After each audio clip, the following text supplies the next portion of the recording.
So this is just after 08:33 hours GMT, 8:33 a.m. UK local time in London, UK. And The Guardian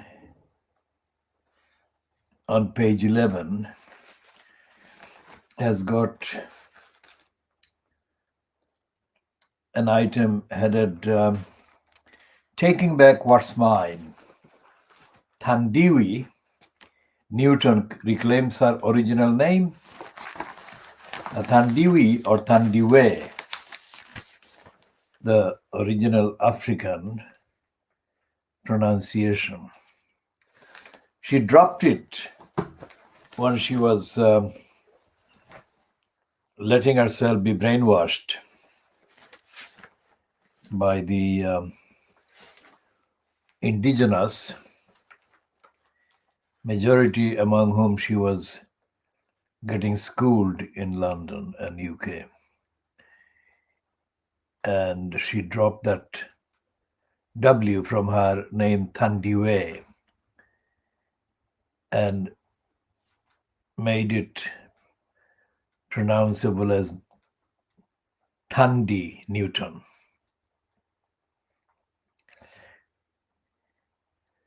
And now she's being given the platform by The Guardian.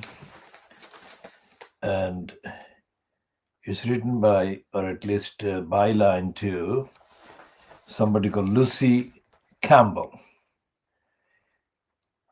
who says that the actor formerly known as Thandi Newton has said she is reclaiming the original Zulu-derived spelling of her name for use in her career, declaring, "I'm taking back what's mine."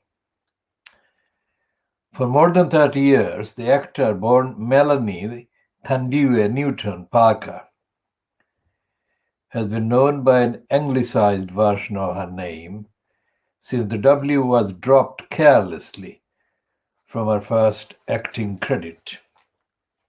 Thandiwe, whose name means beloved, said she was setting the record straight and that in all future projects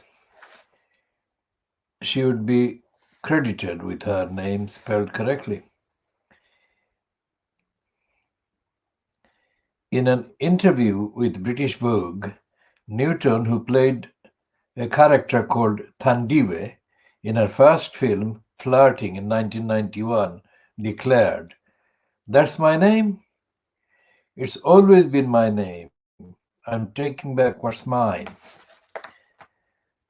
The Westward actor, who will appear on the cover of the May issue of Vogue, spoke to the writer Diana Evans for the magazine about her 3-decade-long career and what had changed in the industry.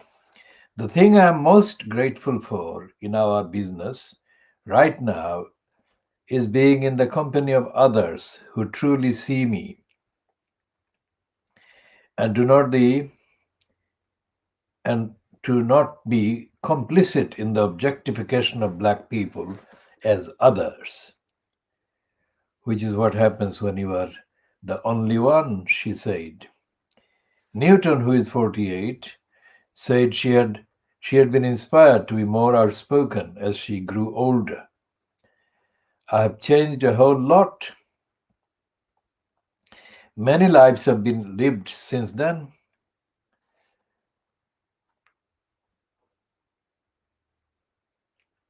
And there is absolutely no end to the list of achievements The Guardian attaches to her.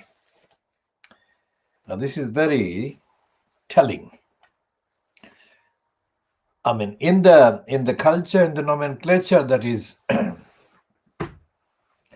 prevalent among Muslim communities across the subcontinent, that includes India, Pakistan, Bangladesh,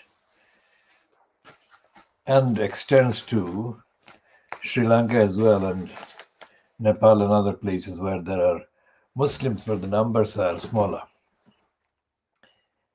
There are common names for women and men, but the women's name, the common name, is not as often used as the male counterpart. So, for example, the male, Muslim male, has got almost 90% of the times, the common first name is Muhammad. I mean, despite the anglicized distortions in the spelling, Muhammad is the common first name for Muslim males. And that is based on the idea that the Muhammad would indicate the male Muslim.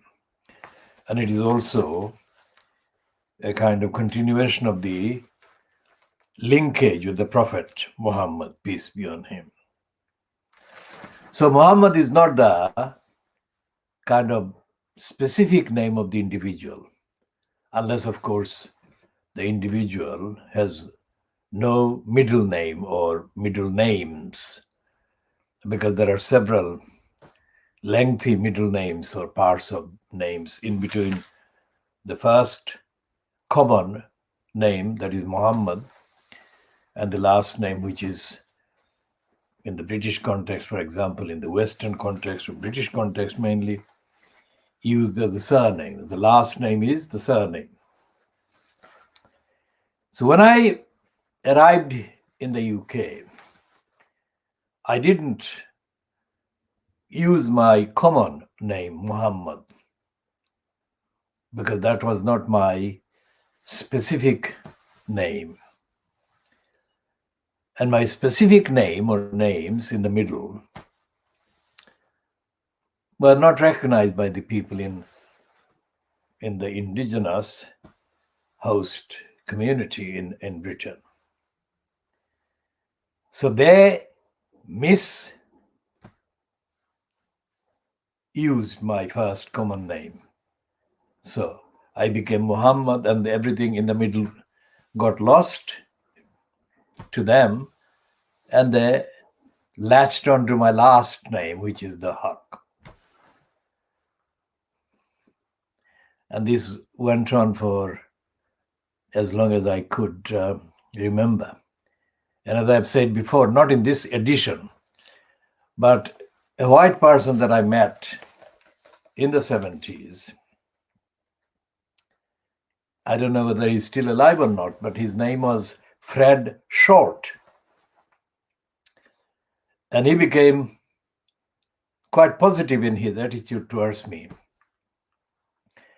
And while we were discussing, for some reason, names and nomenclature, he said to me that drop the Muhammad. He said it like that. He said, drop the Muhammad, otherwise you won't get anywhere in this country.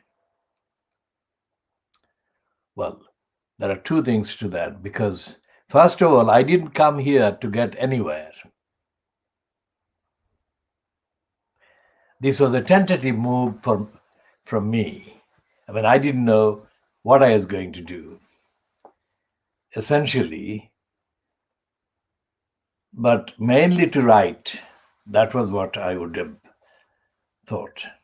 Anything to do with writing, and writing about the world, about society, etc., etc. So he said, Fred Short, that once they see your name Muhammad, that's it. You are done for. You cannot get anywhere. You won't get any entrance anywhere, access, anything. Now, from his perspective, he was absolutely correct. And also, the fact that he said that I couldn't get anywhere added a dimension to my outlook, a practical, empirical dimension that I had not previously had any reason to kind of consider. because my experience up to the time that I felt the need to kind of travel outside of my country of birth had been completely different. I didn't have to justify any part of my name or anything. And there was no question ever. And I didn't, of course, have to justify my ethnicity, race, faith, whatever. So when Fred Short said that, it did the same thing to my understanding of my outlook and my attitude, etc. And my thinking in terms of the relevance and the impact of my name. It did have the same impact as I had a few years later in 1981, when I was involved in the National Union of Journalists attempted publication called East End News. Now, the East End News was not my idea. It was a project that was set up by a group of National Union of Journalists, members who claimed themselves to be on the left.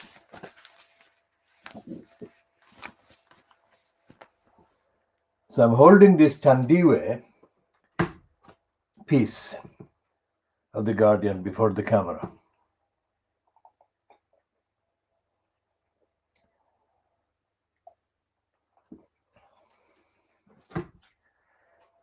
And the National Union of Journalists had set up this Eastern News for a reason that they didn't explain. They didn't explain to me. But the idea that there was an initiative like that and that it would be de facto rival to the existing, what is now called, and I call it, and I have been calling it for a long time, the East London Idiotizer. That was quite interesting for me. And in principle, it was something that I would want to support. And I was still a member of the NUJ as far as I can recall. So what happened was that I met somebody who is sadly no longer with us, but she also joined the outlet. And she was not from the East End, but she had the ideological kind of interest in supporting this Eastern News. And she was very fresh out of university, Cambridge. In the group discussions that were held at the office of the project Eastern News, it became quite clear that she, Kate, what's her name? Kate Hamilton Bailey, with a bracket there, sorry, with a hyphen there. Kate Hamilton Bailey said things that were very much like what I was saying. I didn't know her, but that is what became very clear consistently. And as we became quite close, very soon, she drove and she was picking me up one day, and we were driving to a kind of assignment, let's say. Remember, this was a voluntary thing. It wasn't done for money. I never worked for any paper or publication as such for money. So, but this was for her as well. Kate was also not involved in the project for any return. It was the principle, the ideology, and the commitment. And on that day, or to the Monday, after the weekend, I was meeting her on the Monday. And as I sat there, she started to drive and she offered me a cigarette. Now, it was the weekend that I had given up smoking. I never have touched a cigarette since then, literally. So that was 1981. And Kate says to me, I said, I've given up. And she didn't believe me. She said, she laughed, of course, as a kind of friendly laughter. It wasn't one of scorn, but she was laughing because she thought that the number of cigarettes that I had smoked until the previous week when we were together the last time until this Monday. She said, you will never be able to keep this promise. And I said to her that you just made up my mind. Of course, this is the first time that I'm talking to you since giving up the smoking. But since you said that I cannot keep this promise, means that I will have to keep the promise. And that was 1981, so it is 40 years. I gave up smoking 40 years ago, and I have not touched, literally have not touched a tobacco or cigarette. So when Fred said to me, he said a few years previously, the same thing. He said that if you keep your name Muhammad as the first name, you won't get anywhere in Britain. He wasn't, again, like Kate, he wasn't kind of criticizing me. He was just telling me what he knew to be the truth of the society. And he said they are absolutely not prepared to accept Muhammad as anyone among them. Muhammad is the name. It's nothing to do with the character, the commitment of the person. So this was Fred Short a few years before Kate Hamilton Bailey. And they both made up my mind. And what this collection of coconuts, Munira Mirza, Tori Siwa,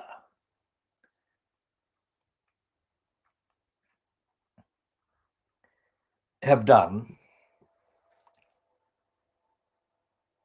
is to further consolidate the evidential foundation on which Fred Short actually had based his opinion to me about what he thought was the unacceptability of the name Muhammad.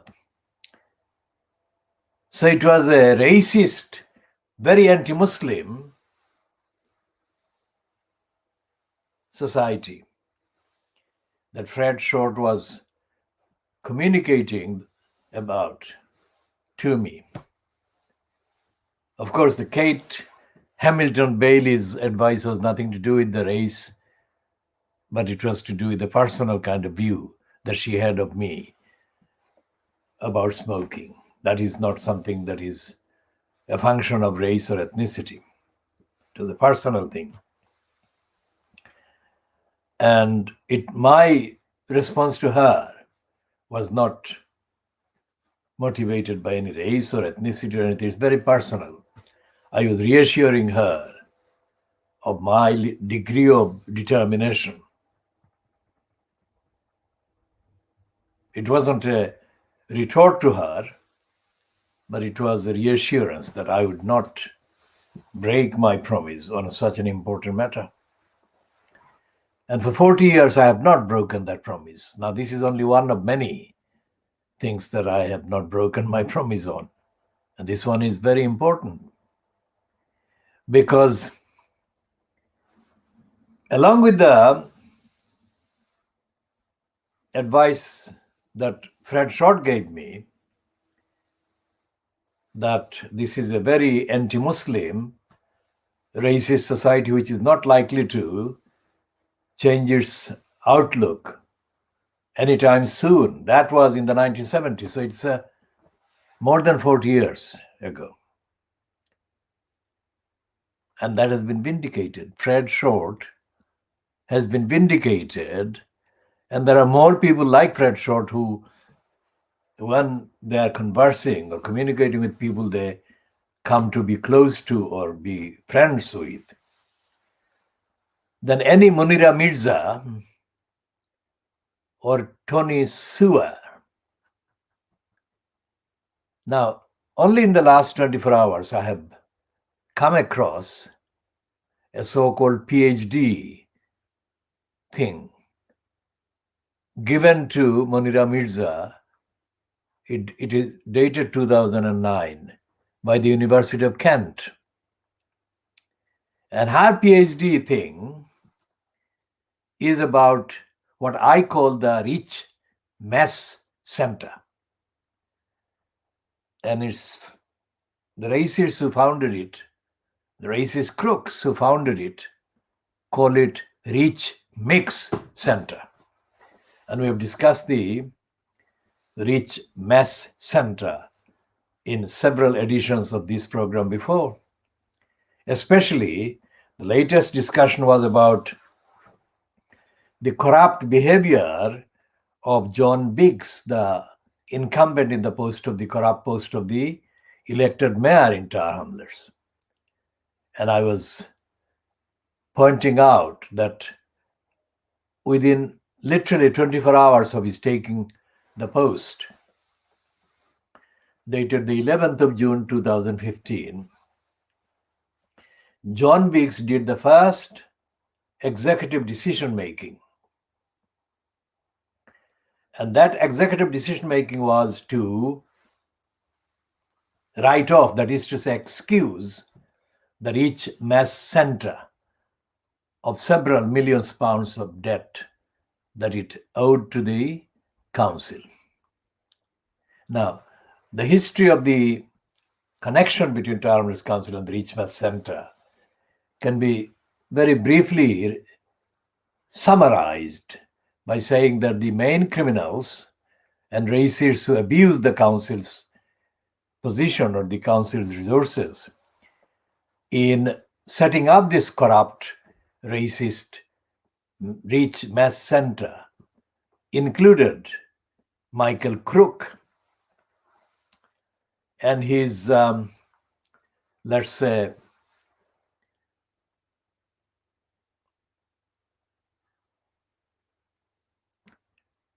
his partner, who was married to somebody else, Denise Jones.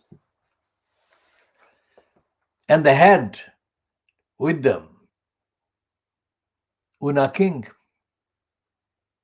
And it was not something that was set up to enhance the culture or to enable the people in the East End of London to have a free access or educational access or equal, let's say, access. It is a completely corrupt contraption created by the racist Michael Crook and his colluders.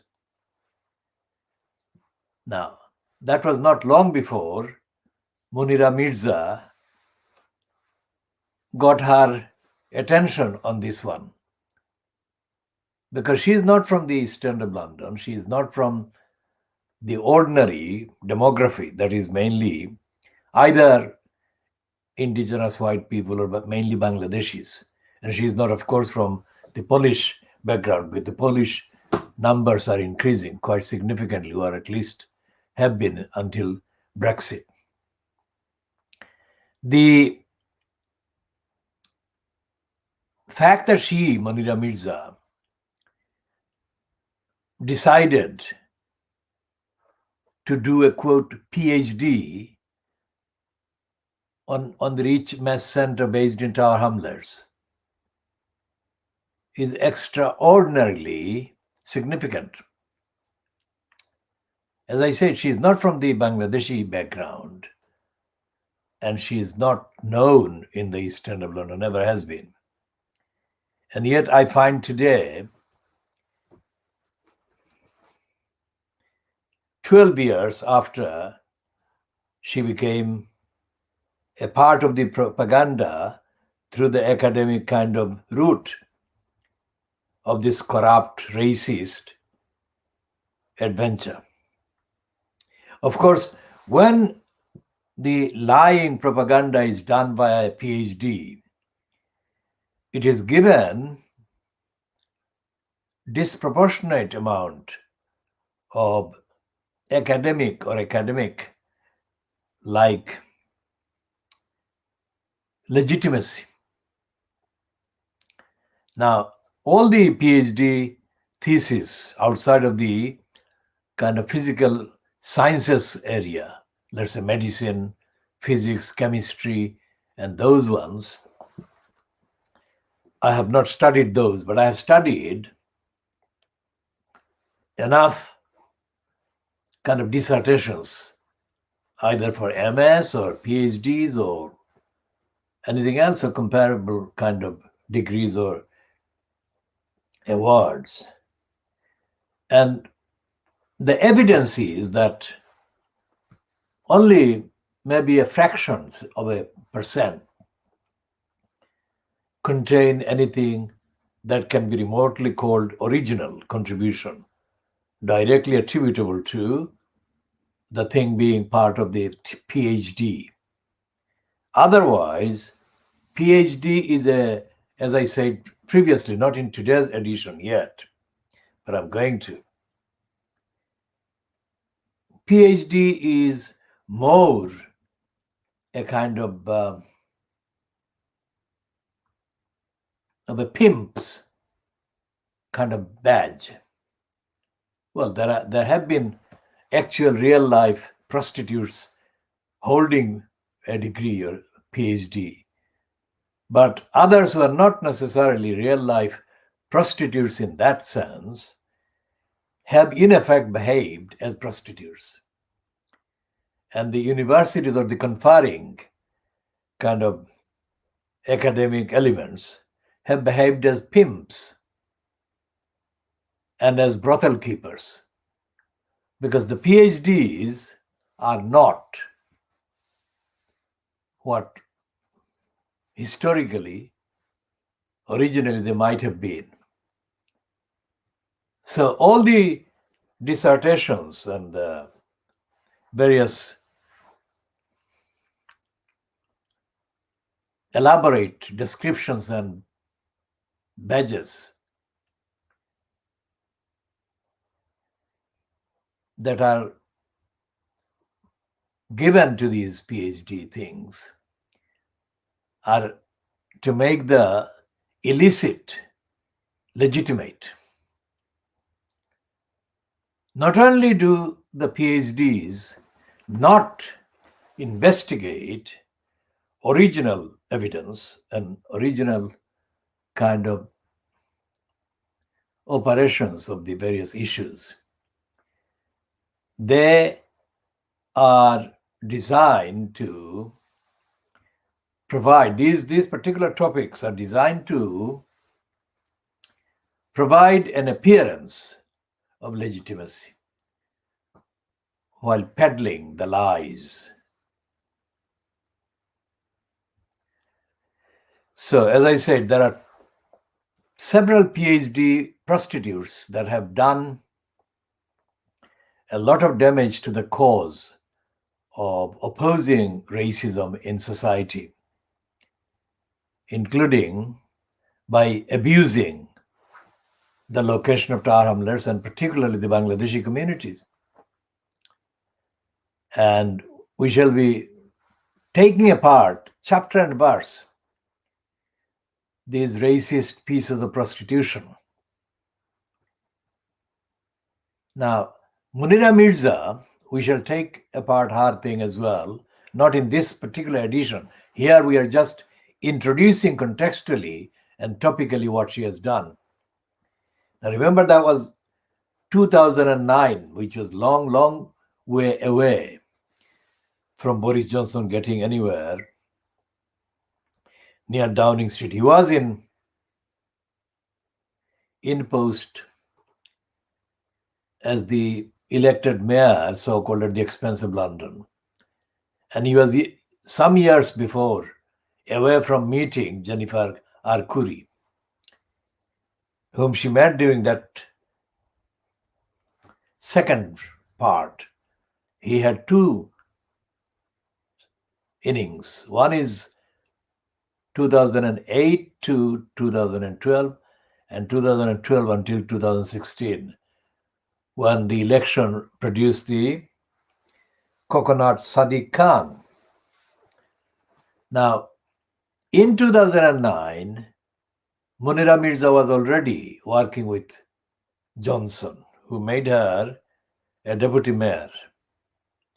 I mean, he made many deputy mayors. One of the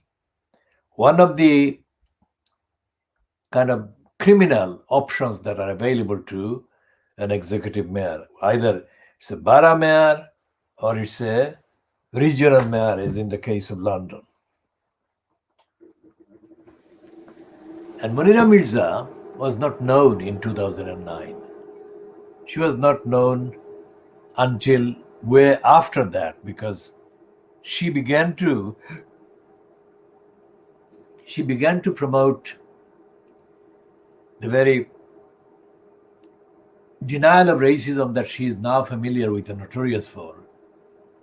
Towards the later part of that first kind of period of Johnson as the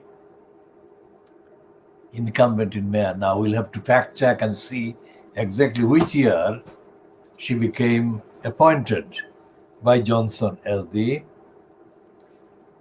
kind of paid coconut for him to peddle the racist lies and denials. But going back to the Rich Mess Center, which is geographically based in the vicinity of Brick Lane, it's actually sited in the Bethnal Green Road, near the underground or overground railway station called Shoreditch. And it has got every aspect of it has got alienation from the local community about it, written all over the place. Alienation and bourgeois kind of pretentiousness. I mean, Murdoch's Times has created a paywall a few years after I published any number of comments on the online, kind of Times online, before Murdoch introduced the paywall obstruction. And one of those kind of comments that I made, and it was published because I had hundreds of comments published online by the Times and other online operations of Fleet Street papers and titles. And one of those comments that I made was around 2006. And I condemned the quoted utterance by Denise Jones. Now, those who don't know Denise Jones, and those who don't know Townless Council, need to be told this, that Denise Jones is not known for her intellectual depth or rigor. Denise Jones is a very shallow person intellectually. But what she has benefited from is her association with a serial number of racists who have held various positions in Tower Hamlets. And Denise Jones was quoted by the Times about the Rich Mess Center,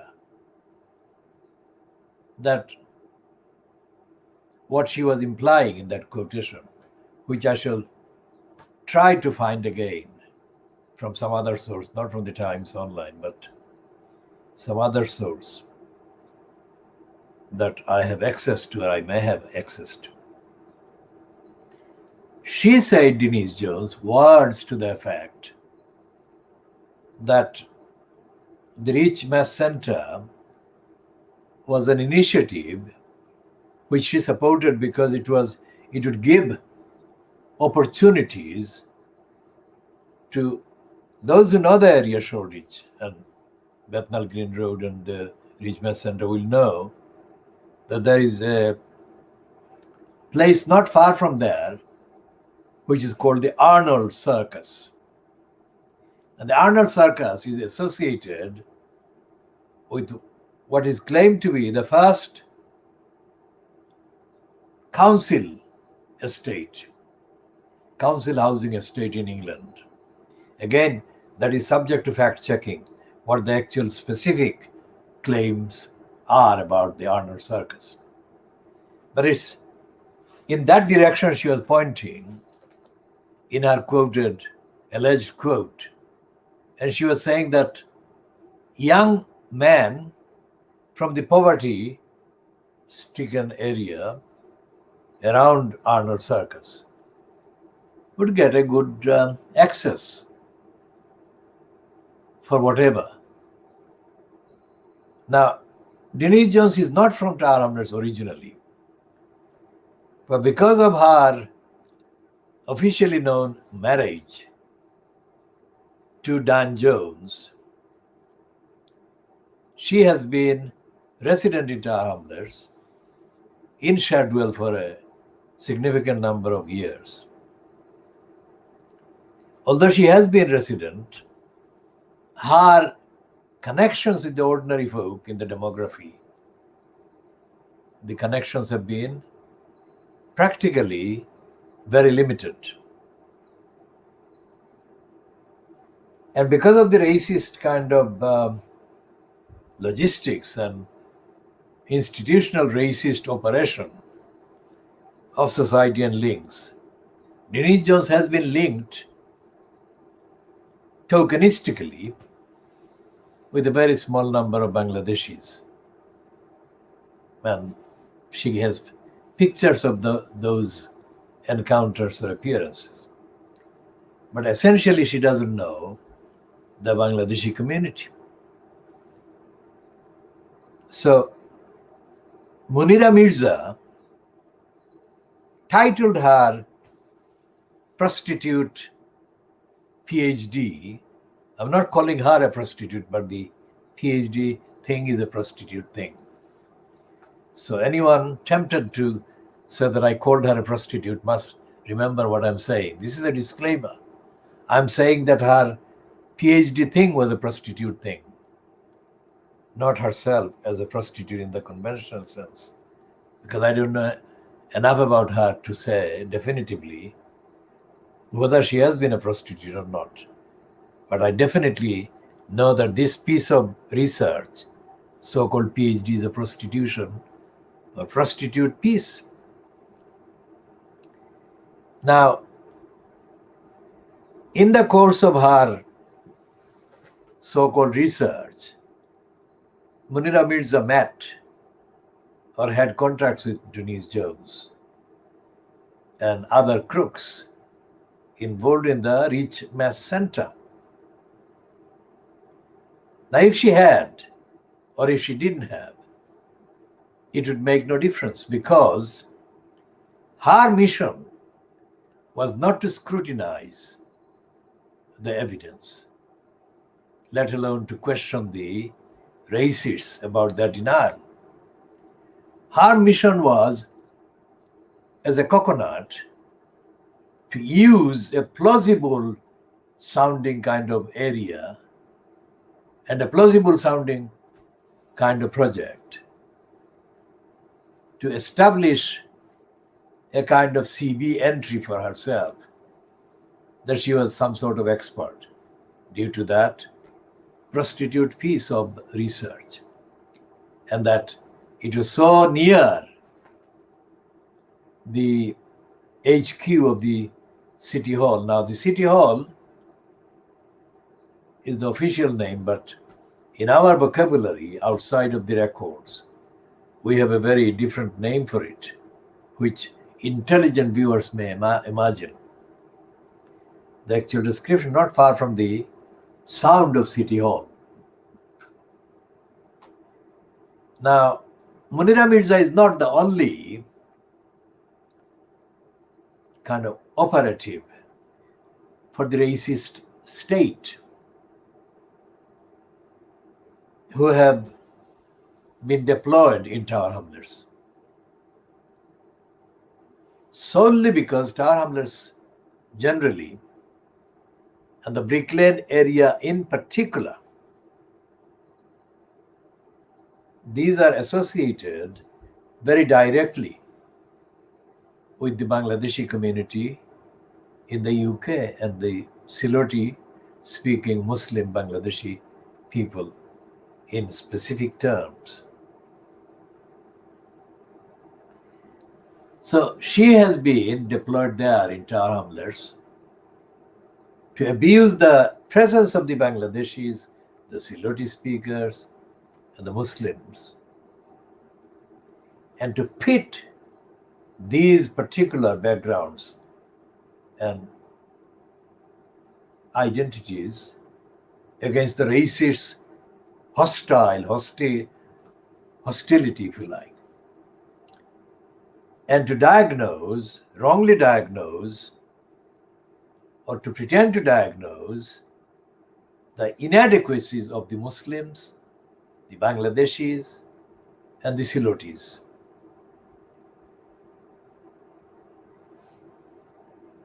And other thieves and crooks and prostitute PhD doers have stolen without any hesitation from my work all over the place over the decades. And these criminals, if they were kind of interrogated face to face, wouldn't know even the description, correct description of Brick Lane, let alone the whole of the area and the population. And these criminals have been given PhDs. They're illiterate, they're literally illiterate, and they're also evidentially illiterate, and they're most certainly intellectually illiterate or subliterate. So they are floating around through the corrupt university departments in England, at least a dozen PhDs that are claimed to have been based on studies of Tower Hamlets population. Tower Hamlets is not being studied by these PhD criminals as an abstract. Tower Hamlets has been the subject of dedicated onslaught via the assault projects aimed at the Bangladeshis, the Silotis, and the Muslims. And I'm going back, say, the last 20, 30 years. Now remember, those 30 years, let's say, also coincide, that is, the start of the 30 years, let's say, coincide with the first recorded awareness and action in any sustained way against racist attacks. That means that we have been against racist attacks before, but the scale of the activities, as recognized from the late 1970s, starting shortly after the murders of Altawali and Ishaq Ali in 1978. The scale was significantly smaller and shorter and narrower before 1978, let's say. And when the criminals, looking for some kind of subject that they could claim real understanding about, when they found out that the Bangladeshis mainly the Silotis, mostly following my initiatives, Silotis were standing up to all the racists at every level. They thought, my goodness, we've got a ready-made PhD area. The fertility of the resources. They could not believe these morons. And the racist academic tutors and supervisors, whatever, could not believe their luck either. So combined,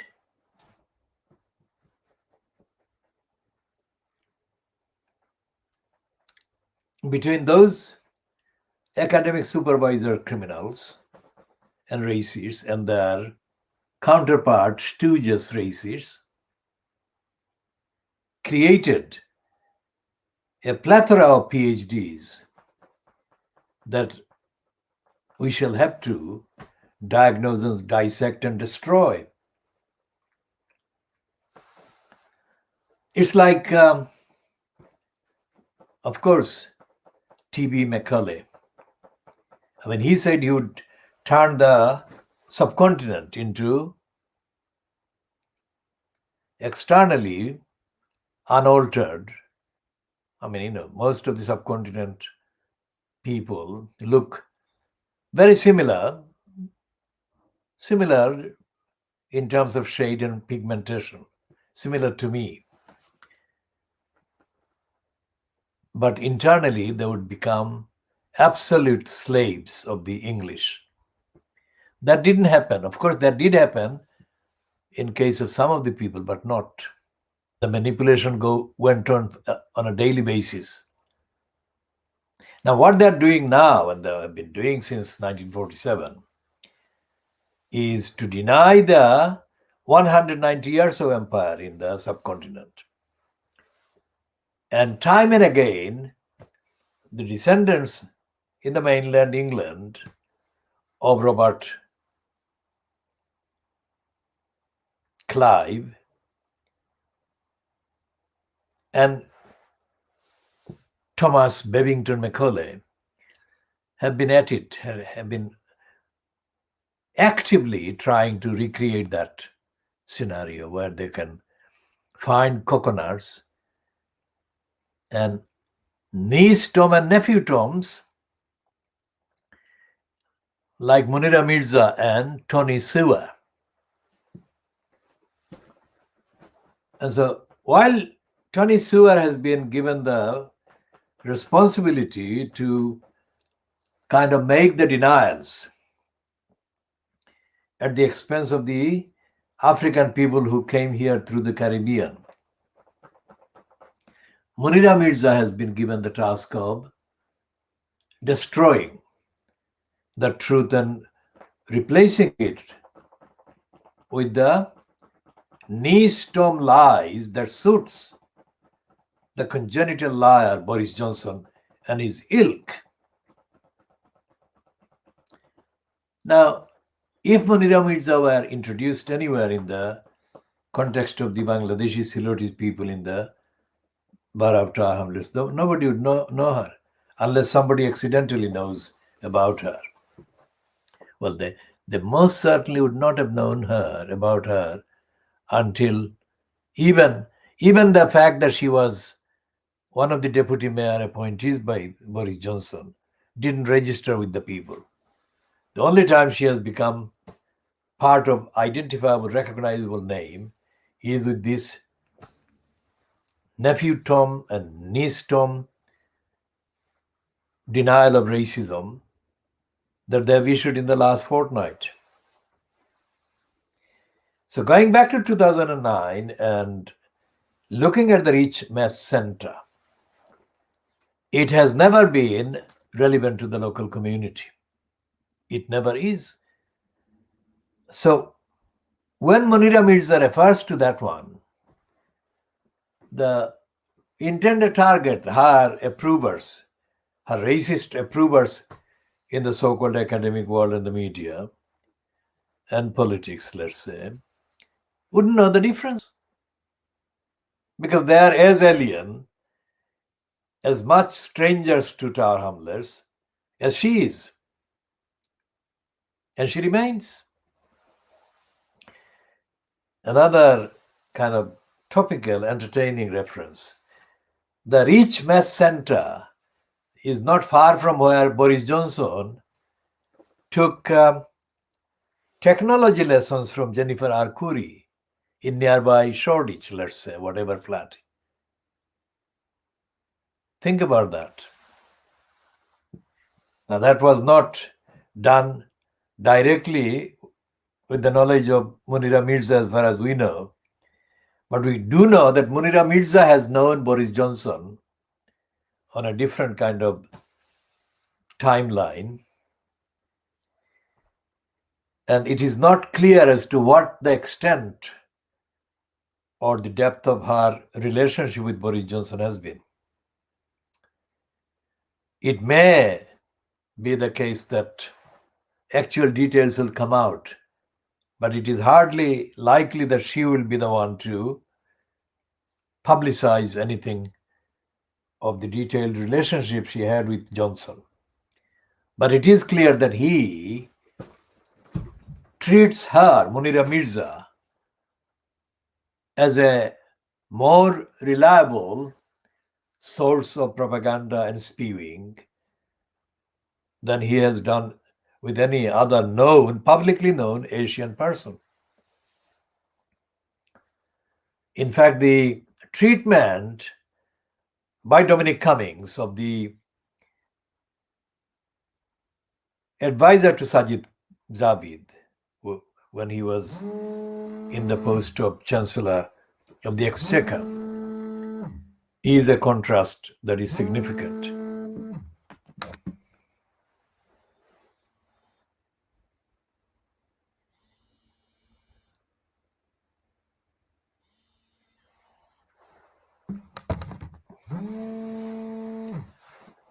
So we don't know whether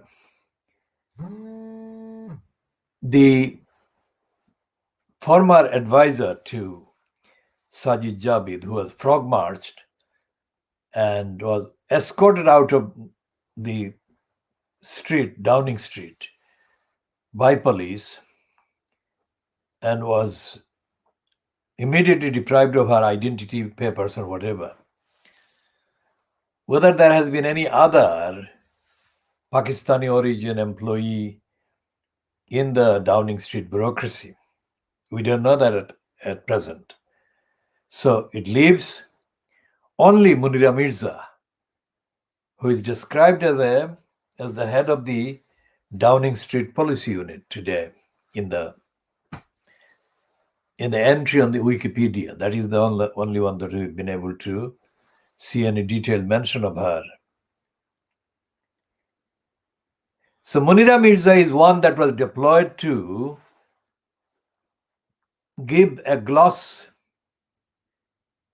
through the academic kind of channels for the Rich Mess Center.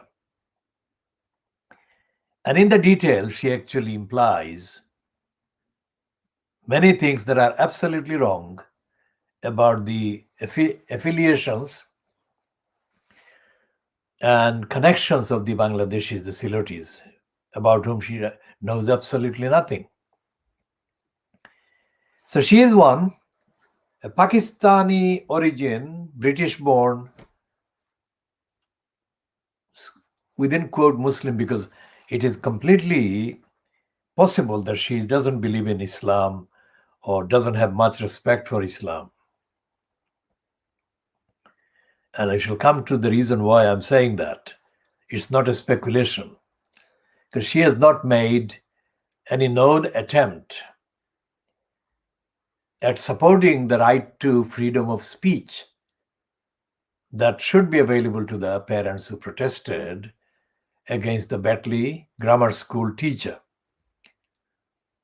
And we know that another English-born, Pakistani origin, quote, Muslim woman who has been recruited only recently in the last week by Boris Johnson has attacked the Muslim parents.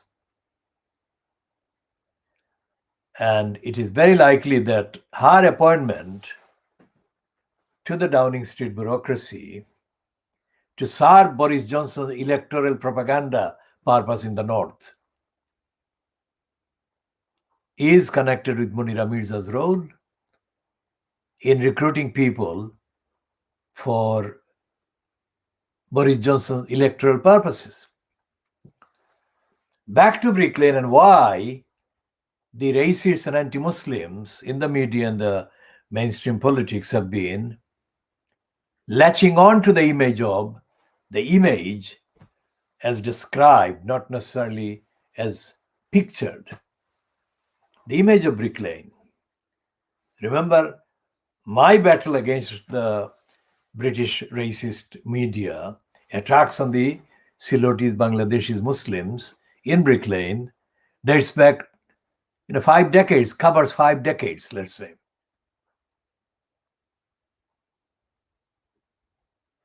So when I was standing in the corner of Quaker Street, Quaker, Quaker Street and Brick Lane, because Quaker Street crosses into another street to the east and crosses Brick Lane. And I was standing there right outside the kind of building which houses the Spitalfields Housing Association. I was standing there about 10, 11, 12 years ago. And there was this kind of dark-skinned Asian Muslim who had been given too many outings on British television as a Muslim critic of Islamic society or Muslim communities. So frequently had he been shown on the BBC and other programs intended to vilify and demonize the Muslims that I had no difficulty in recognizing who he was as I was standing, either talking to someone or I was waiting to meet someone at that point. And this character was standing facing a camera, television camera, the big kind of expensive video camera being operated by a white man. So I thought that now this is a program that they're making by using Brick Lane in the propaganda against Muslims and depicting this street, Quaker Street and Brick Lane, because although they were standing in Quaker Street, the name of Brick Lane on the wall could be seen from that angle where they were standing or the camera was kind of recording from. So the idea was to depict Brick Lane as a cesspit of Muslim radicals. That is the narrative. And as everyone knows, there has been no radical activity in Brick Lane ever. If there is, and anyone watching this knows there has been, then strictly as a fact checker, send me a direct message and give me the time, date, and kind of year, whatever, and what the actual evidence was. There has been no radical activity in Brick Lane. So remember, I'm talking about 10, 11, 12 years ago. So why were they doing that? So I approached him and I said, why are you doing this? What are you doing? I said, you are here on a mission to tell lies about Brick Lane. You are going to say that we are radicals and whatever. Ordinary people that were passing by wouldn't know who he was, let alone to tell him what I was telling him. But I have been studying all these racist media exceptionally consistently for a very long time. So I knew what he was doing there, because there was no accident, there was no fire, there was no attack, there was no fight. So the only reason he could be there would have been to invent a story and a line and a narrative, or add Brick Lane to a narrative that was against the truth of the community. While I was quizzing him, I was joined by another person who heard or overheard enough of what I was telling him. And he came and immediately backed me, because he understood enough of what I was saying to this one. And he backed me and said, "Why are you here? You are doing harm to our community." Remember the contrast I'm going to say? Ted Jury did a completely opposite kind of thing from a location in Tower Hamlets, which will remain one of the most disgraceful, racist, criminal fabrications that Ted Jury has ever done. We shall come to Ted Jury's racist criminality in due course, not in this particular bit, but let me assure anyone watching this that this program is called Diagnosing Fleet Street. And it's also called the World Exclusive Diagnosis of Fleet Street. These contents are evidence, world exclusive evidence, items of evidence that this is world exclusive, and it is diagnostic. We are examining the behavior of the criminals that are very actively engaged in festering racism, festering anti-Muslim lies. Now today, Tuesday, 6th of April 2021, in the mainstream internet, there is a story going around based on The Guardian online that features a picture, or a group picture of David Cameron, then India's Narendra Modi, and then Boris Johnson, all three of them laughing. We shall come to that picture in due course.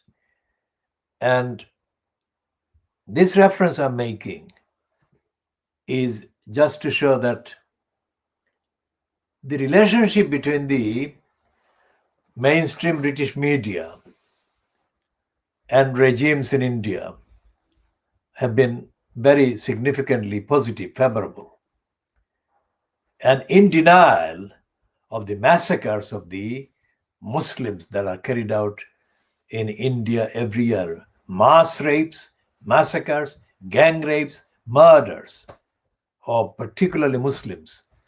Now, that is not to deny the fact that a huge number of the so-called Dalit, or what used to be called the scheduled caste, or people of the so-called lower castes across India, mass murders of them takes place every year. Mass rapes takes place against them, their community, every year. And there is no remedy, there is no relief, there is no justice for those people against the perpetrators and criminals. So while The Guardian is cautiously commenting on the fact that people are getting concerned about the Johnson-fronted British government getting too close with Narendra Modi, even The Guardian is not acknowledging the massacres and the genocidal attacks and the anti-Muslim violence that goes on every single, let's say, week across India.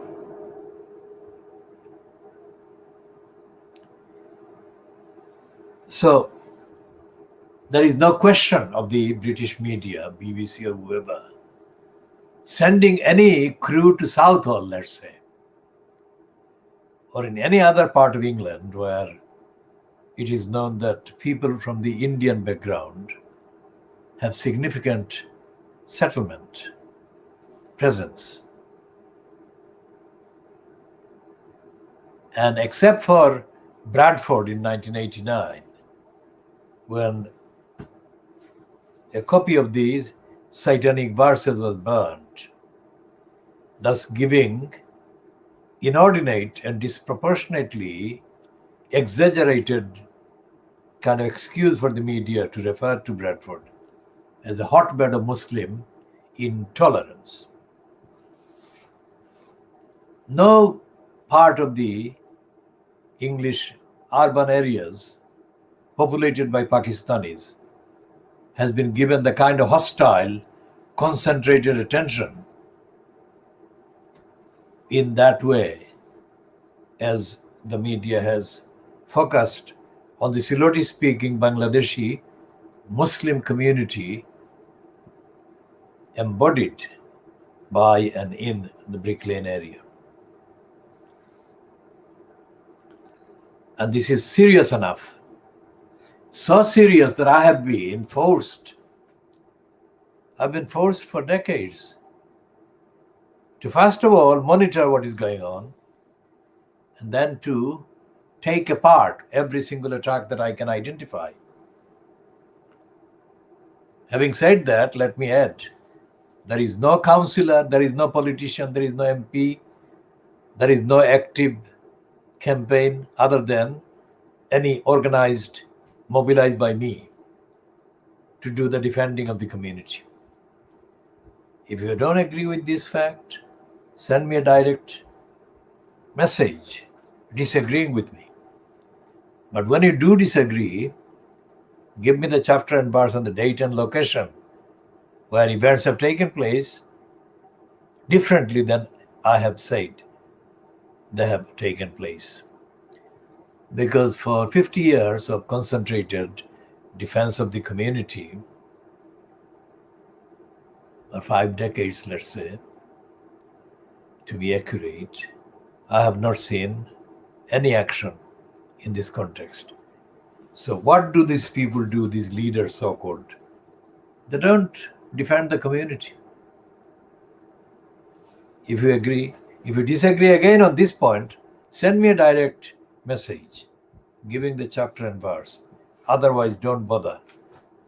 Because I know what I'm talking about and there has not been.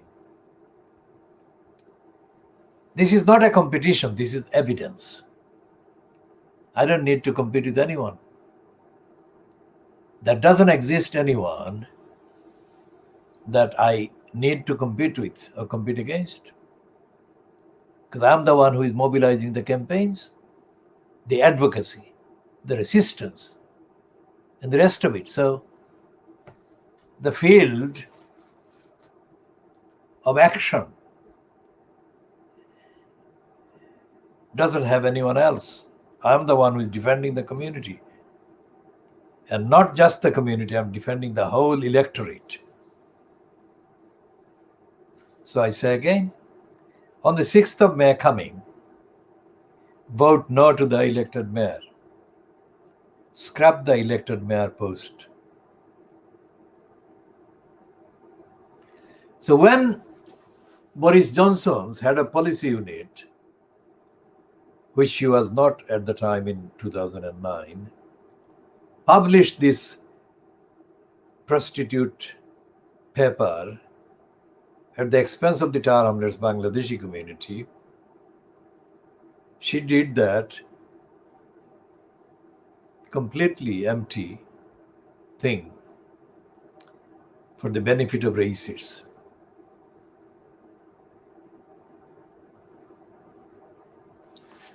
And in the 10, 11, 12 years since then, she has never made any contact with the people of Tar Hamlets. And she has not made a single statement defending the community. And she has not made a single point of view available about the rights of children. If she cared about the children, then she would have made a comment.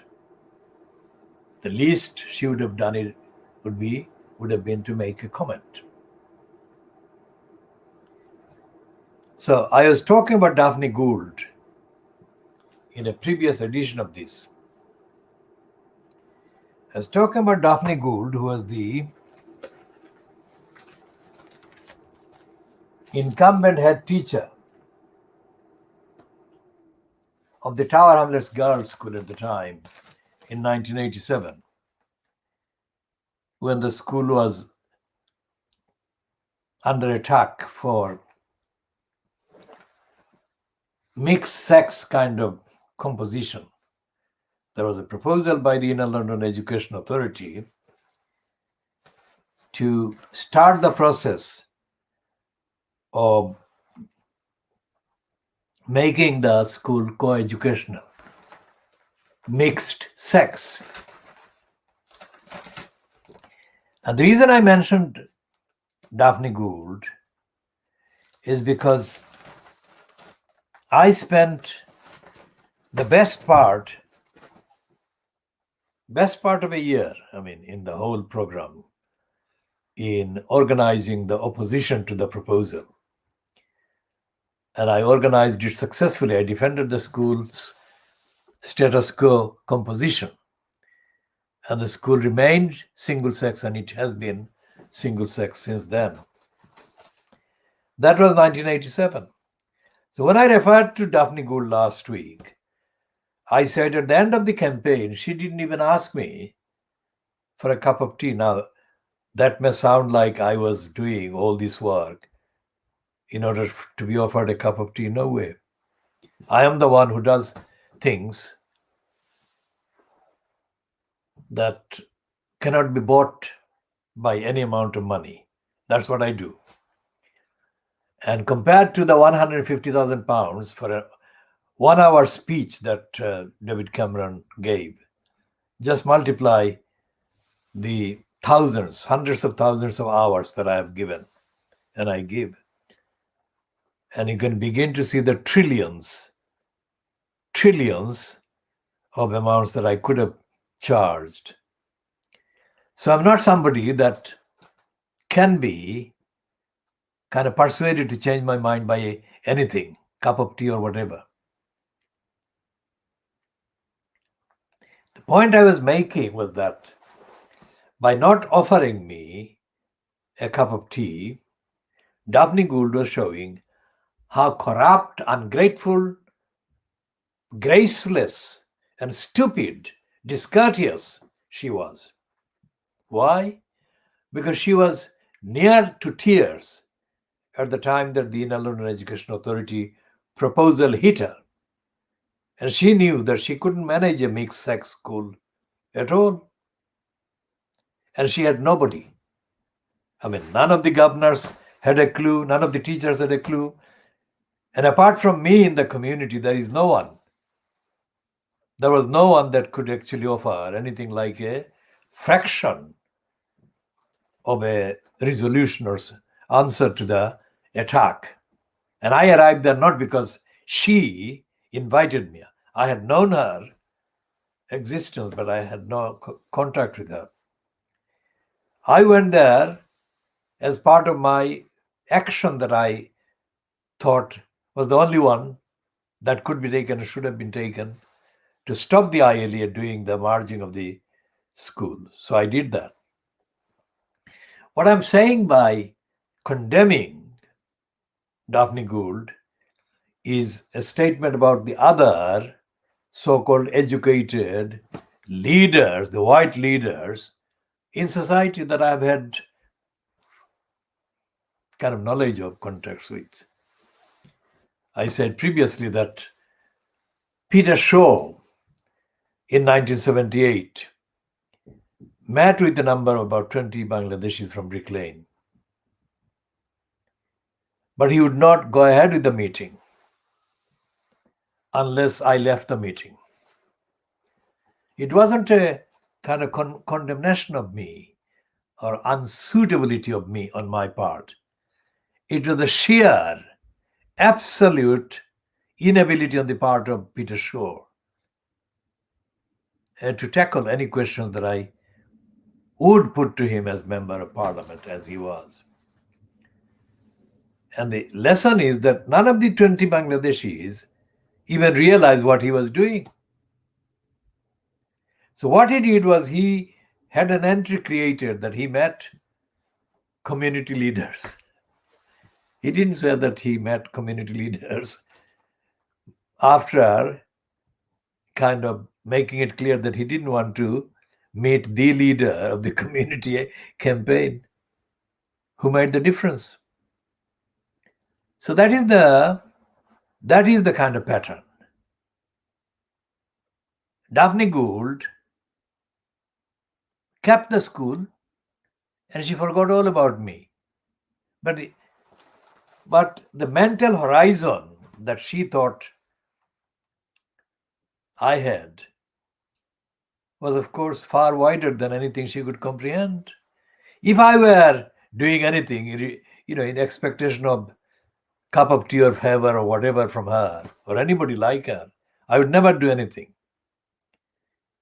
Because none of the campaigns I do and have done has anything to do with personally benefiting me. Go on and check the list. And so therefore, what Munira Mirza did was make tokenistic connections with people, put on our CV, and that's it.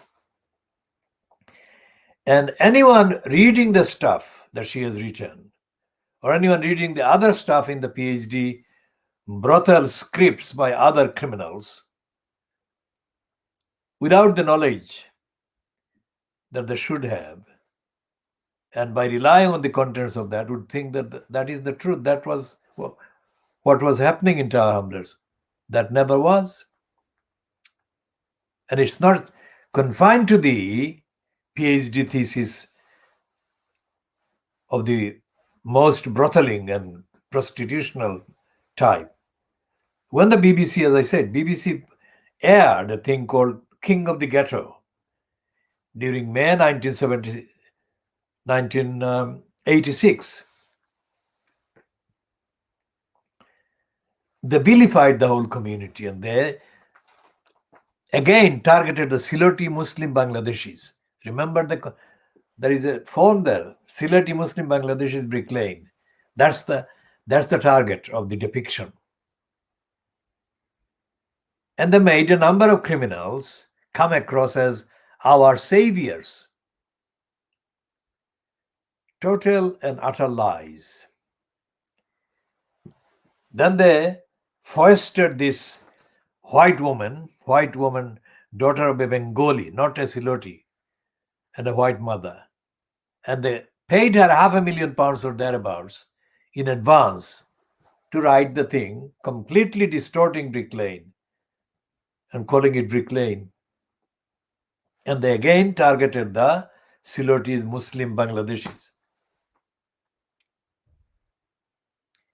And remember, at the beginning of the 50 years, let's say, within less than 2 years of Bangladesh, they mounted an attack on the Siloti Bangladeshi Muslims of Brick Lane by an article in the Sunday Times. And they said about us that our community didn't help Bangladesh. Now, anyone who knows anything about 71 also knows that it was the Siloti speaking people who actually did the main work for supporting Bangladesh cause and mobilizing the international community at the time for the cause of Bangladesh. Well, my family had many members in Tower Hamlets doing the same thing, but I'm not saying just them. All the Bangladeshis in Tower Hamlets, in Birmingham, Manchester, other places, did the same thing. And yet, the Sunday Times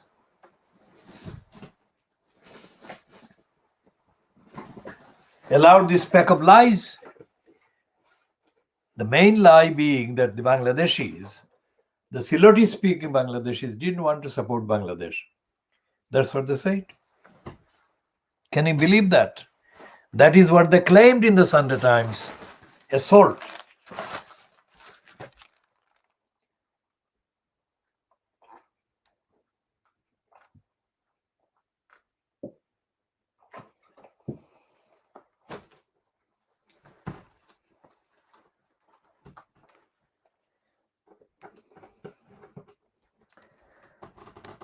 And if you look at the actual evidence of activities by anyone other than myself about any of those issues during those attacks, you'd find I'm the only one who has been doing the action.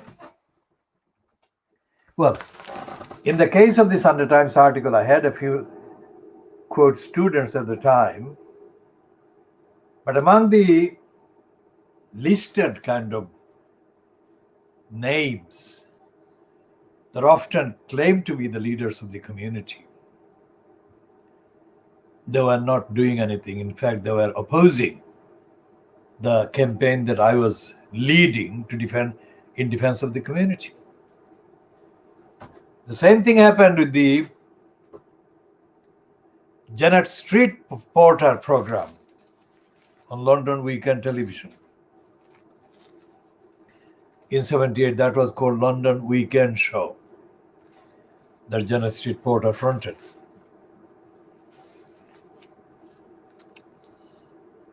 I was the one who made the first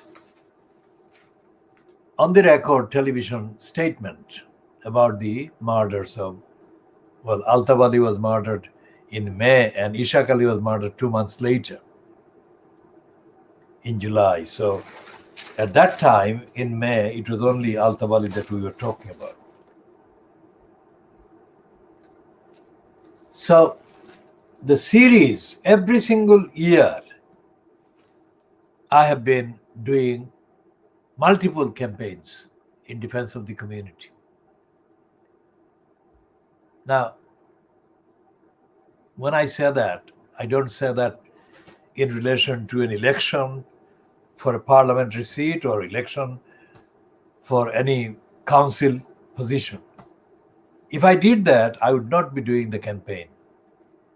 Doing the campaign, as the campaign needs to be done on each issue that I have been doing, requires giving up any connection with any electoral kind of post or position. Incompatible. It is totally incompatible. And the evidence is that currently those councillors in place are not campaigning for the justice for those schoolgirls. That is one topic that I can talk about. Because the council, Tar Hamlets Council, which deliberately neglected its legal duties as owed to the children in dire danger, that Tar Hamlets Council negligence actually destroyed the lives of these 4 girls that we know. There may be, and there is a strong possibility there may be, any number of other children that have been being neglected by Tar Hamlets Council, breaking its legal obligations. Now, this is a mouthful of a statement. Can anyone viewing this identify a single sitting councillor, Tar Hamlets councillor, who is doing anything about this, except this campaign and this program? If you can, then send me a direct message and give me the date and chapter and verse of what they're doing actually. The real truth is that ever since these children were publicly identified as having gone to Syria, and they were identified in mainstream media reports on television in February 2015, ever since that has happened, I have been asking questions about I've been asking legal, law-based questions about the actions that the Child Rights Council has taken to safeguard these children, because they were children. And they were children significantly, for a significant period after they were first reported as having gone into Syria in February 2015, they remained children after that as well. Whatever the actual dates of birth, they remained children. They continued to be legally entitled to expect serious, comprehensive, and rigorous backing and support by Child Rights Council. Now, this is something that I've been explaining now for 2 months. So, what has any single counselor, sitting counselor, said about these children, these girls, and what Child Rights Council should have done to help them? There is no single counselor that has said a single thing. And of course, I have discussed at length the total blank that has come from John Biggs and Lutfur Rahman, who was in post very much throughout the children being children. They were not adults when Lutfur Rahman was kicked out of this post on 23rd of April 2015 by Richard Morey. So Lutfur Rahman neglected the children. Biggs has neglected the children. And individual counselors have neglected the children. And those who have been holding any post as John Biggs's cabinet members have been neglecting their duties to these children. If they or anyone else supporting them wants to disagree with me on the facts, then please send me a direct message giving me chapter and verse that constitutes evidence that they have been doing something, as opposed to what I am saying, that they have been doing nothing.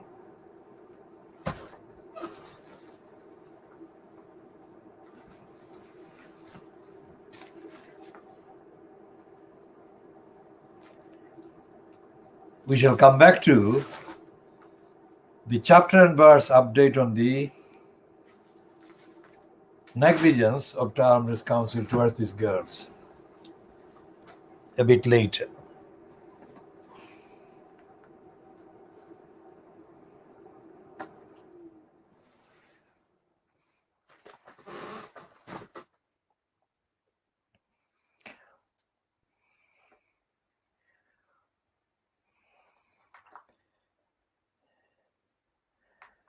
So what has happened in the kind of period between the arrival of these girls in Syria in February 2015 and the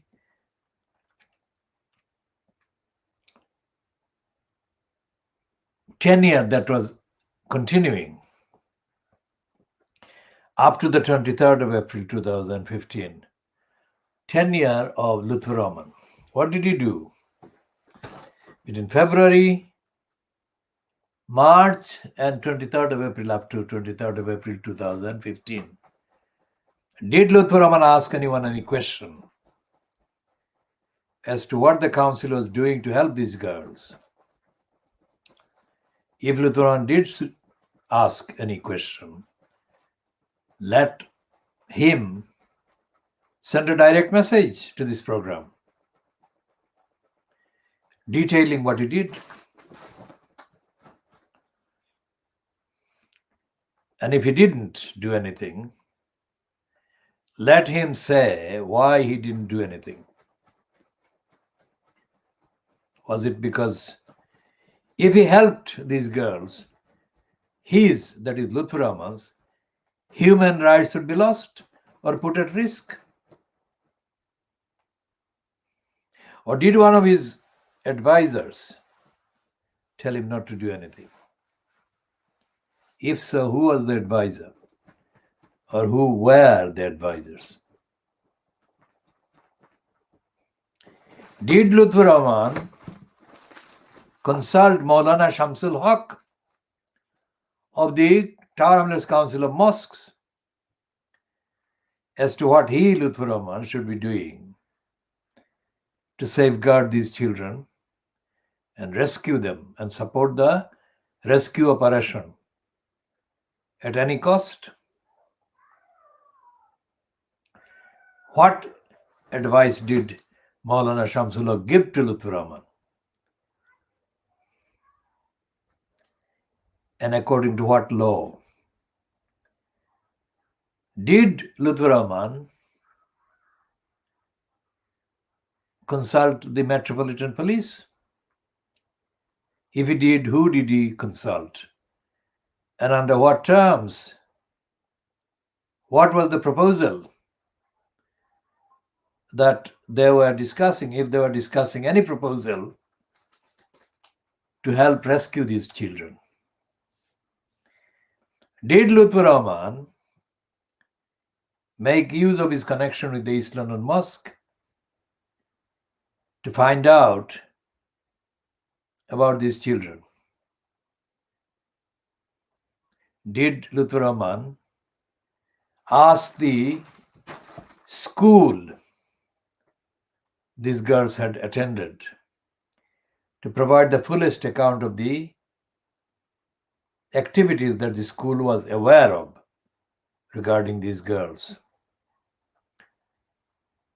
Did Lutfur Rahman consult any campaigning organization in the community and seek any advice as to how to go about helping these children?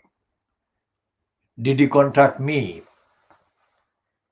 and ask my opinion or seek my advice?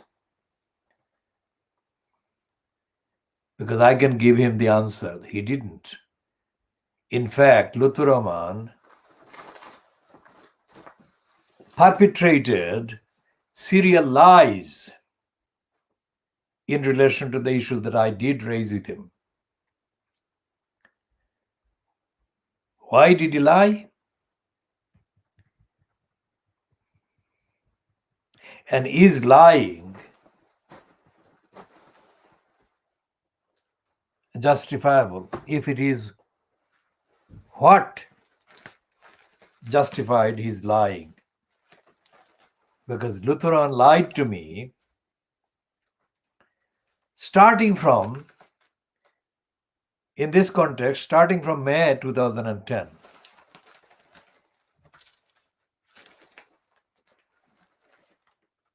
Up to the end of his period in post. Why did Lutfur Rahman tell lies? Or is Lutfur Rahman denying that he lied?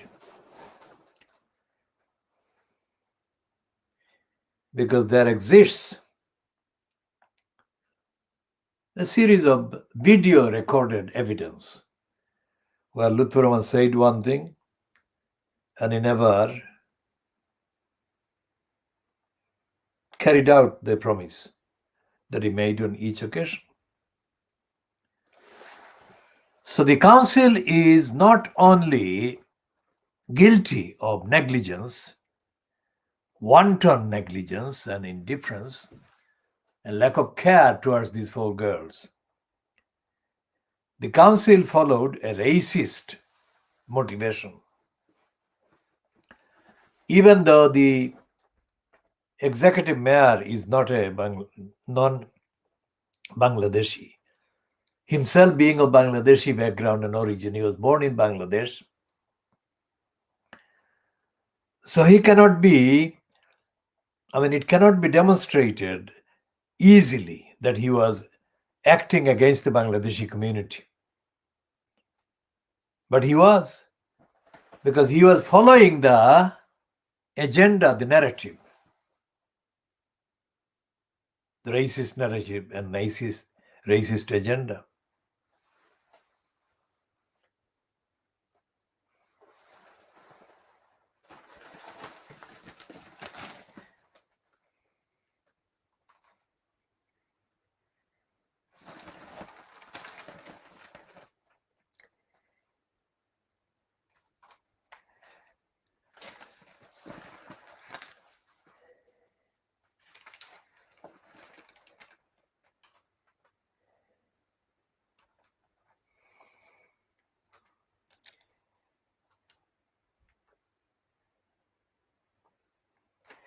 Now, I'm giving a direct answer to Melanie Phillips in the Times today.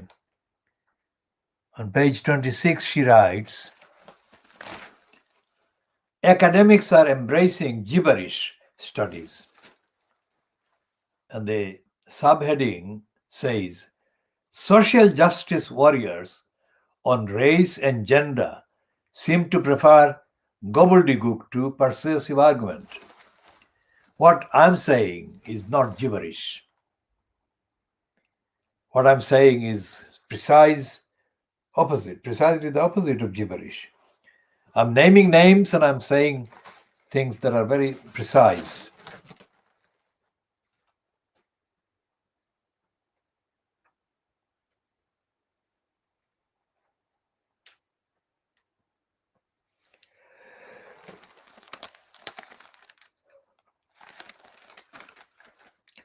And the Times cartoon, not by Peter Brooks, is mocking Boris Johnson about the testing as well.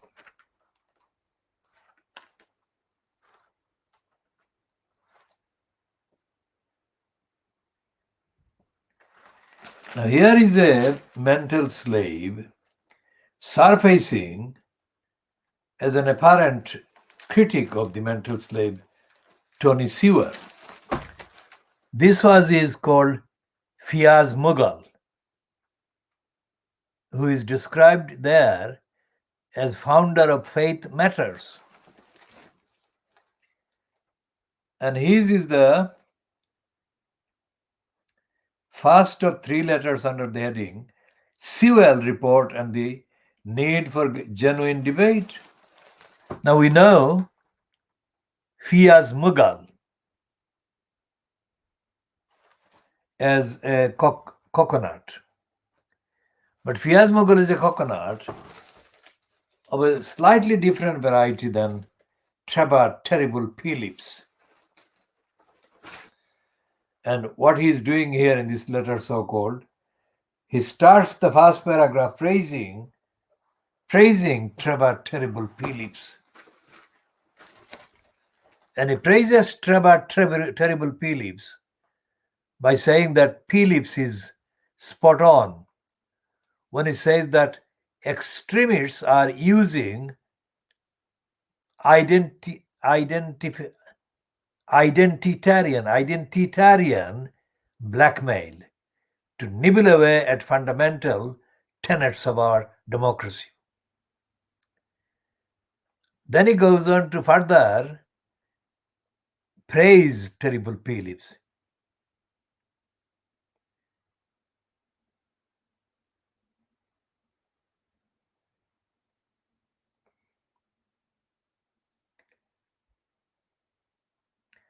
And he confesses that he, Fiaz Mughal, has worked for more than 20 years with government departments such as the Home Office and Ministry of Housing, Communities and Local Government on sensitive issues such as countering extremism and hate crimes. When I have repeatedly spoken up against LGBTQ hatred within parts of my co-religionists, Islamist extremism, and the undermining of our social values by such groups masquerading under the umbrella of countering Islamophobia, etc., etc. Now, of course, I mean, writing a letter to the Times to tell the truth is futile because the Times has its own racist agenda, and this is the evidence of it. In one kind of group of letters today, it's actually peddling three of the coconuts: Trevor Terrible Phillips, Tony Torrisua, and Fiaz Mughal. Well, the first two are not even members of the Muslim community. And Mughal is a member of the Muslim community, but he is sold out to the liars, and he is doing the lying by the Times. So the Times is not going to publish truthful letters or truthful opinion. And when was it published? When was the Times first set up?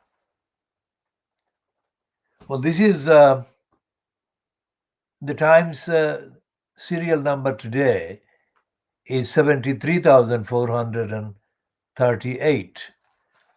So for all those issues, the Times has been publishing lies in the main, and racist lies at that.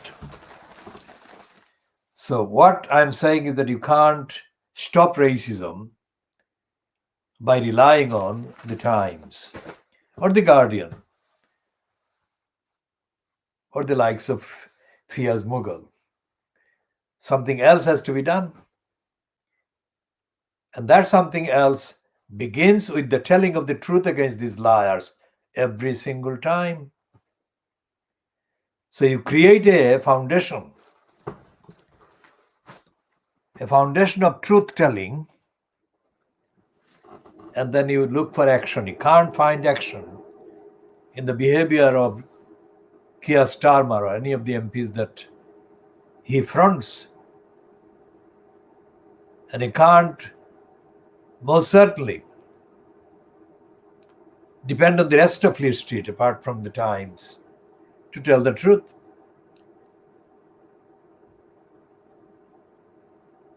Because like the Times, which is 73,000 issues long, the rest of its counterparts are similarly in denial of the truth. The Times, the Boris Graph, the Express, the Daily Mail, they didn't bring an end to empire or imperialism.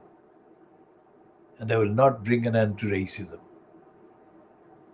That the community that is affected by racism, imperialism, corruption, the community has to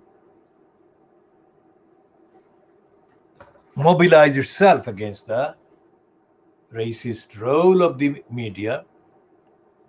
And there is nothing in the academic world, as I have been saying repeatedly.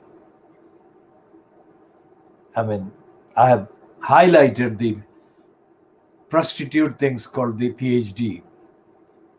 Institutions that actually produce that kind of academic recognition can only be condemned for the brothel role that they're playing. So they're not moral high grounds of ethics and morality. The dungeons of corruption and criminality and lying and racism and prostituting the truth.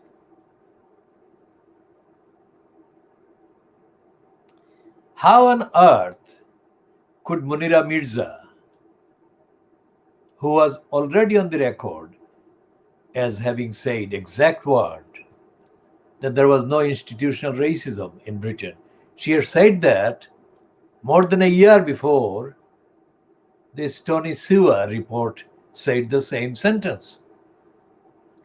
How did she think that she would get away with this? How did she think that she could sell this lie that it was an original investigation by this bogus commission?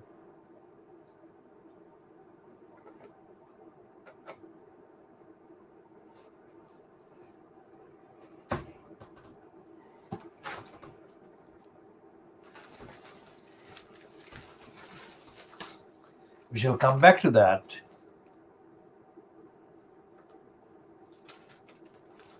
in later parts. Here in the Financial Times, you look at the Financial Times today, and this has got a uncommon headline because none of the other Fleet Street papers, including the Guardian, is even pretending to be anything other than part of the propaganda onslaught to create an image for Boris Johnson as the competent prime minister doing the best things for the country. Only the Financial Times has got any reservation in its front page report, which reads, Johnson set for clash with Tories after backing Corbyn passports. Now that's a partial kind of reservation, as I say. It's not a real reservation, but at least even that is significant when the others are blanket in their denial of the truth and in their propaganda for Johnson. And then there is this other piece which is about Cameron and his sleaze. Now this one actually reminds of David Cameron's corruption. And it is a kind of network of criminal gangsters looting billions.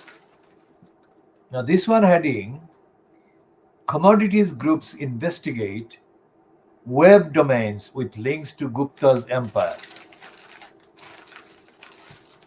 Now Gupta is a name whose first name is Sanjeev Gupta. Sanjeev Gupta's empire is made of metals, involved in the metals dealings. So the Financial Times discovered that the domains were registered with a Liberty House email address. The Liberty House is Gupta's commodities trading and industrial group and part of his GFG Alliance conglomerate. The registrations include gunvorst.com, a name that resembles gunvorst.com, a name that resembles Gunvor, one of the world's largest oil traders. Gunvor declined to comment to the Financial Times.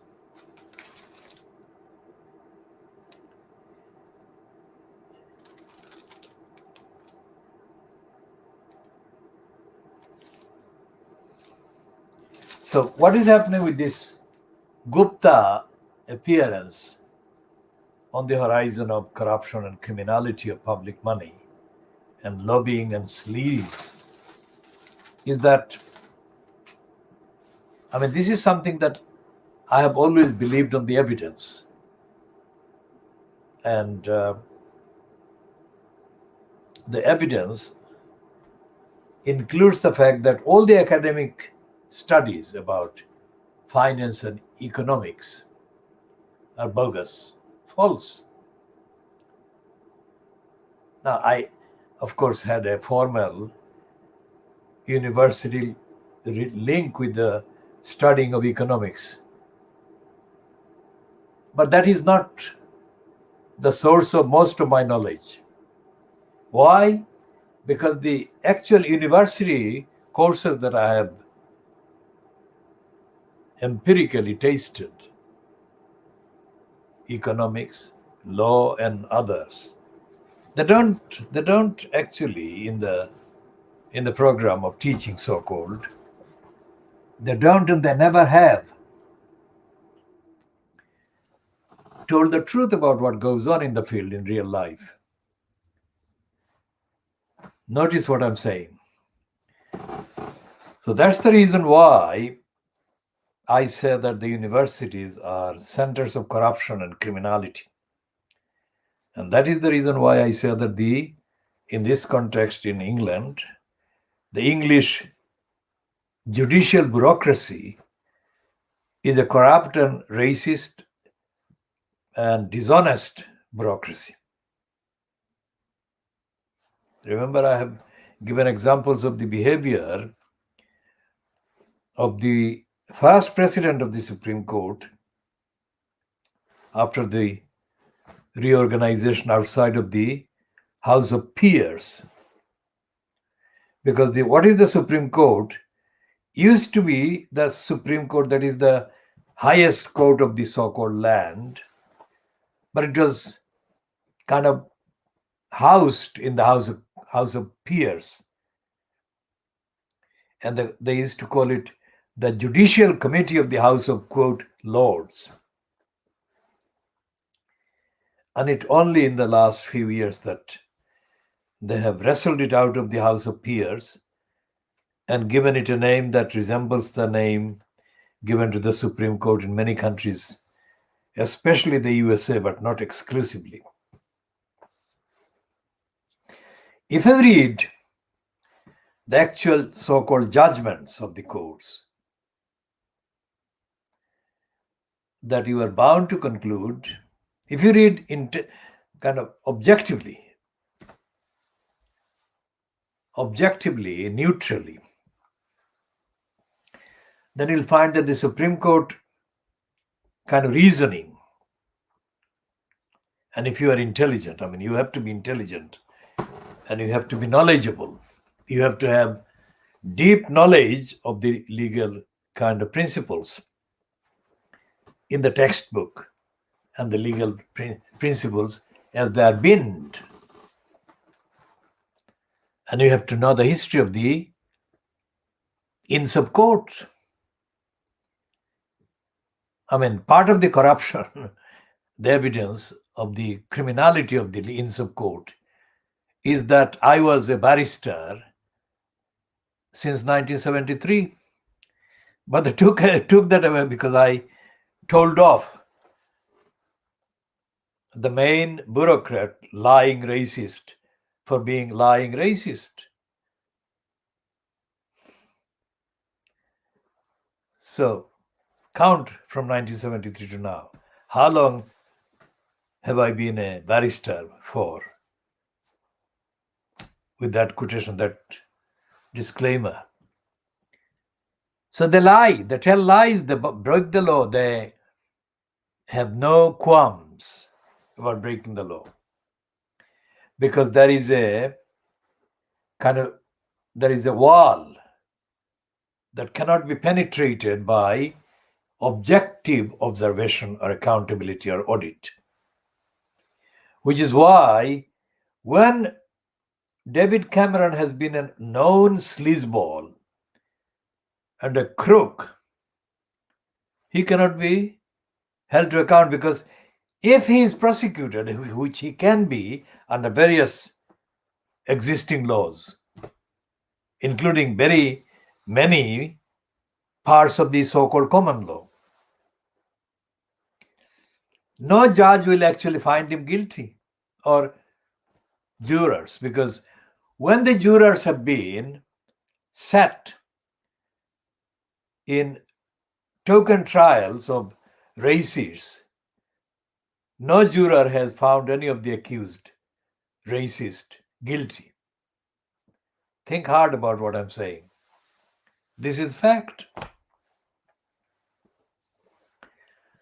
So Charles Dickens, when he wrote about the law, so-called, he completely, absolutely misunderstood and misrepresented the actual practice of the licensed law traders, the judges, the judiciary. He focused on sensationalizing tiny aspects that didn't actually represent the real substance of the corruption called the English judiciary, English legal system, so-called.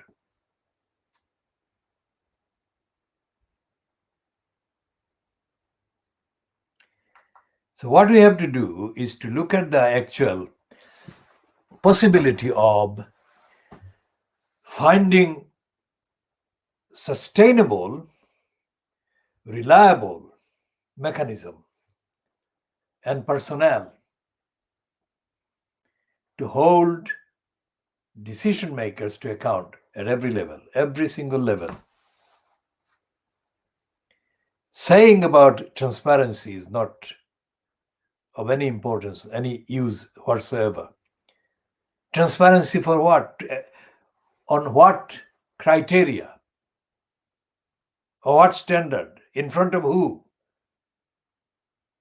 And with what consequences for failing and lying and misbehaving, misconduct? That has to be established. So, for example, going back to Daphne Gould at the then Tower Hamlets School for Girls had a kind of complete quota of governors on her school's governing body. But none of the governors appeared to even know what was going on in the school gates. Remember, I spent about good part of 2 years monitoring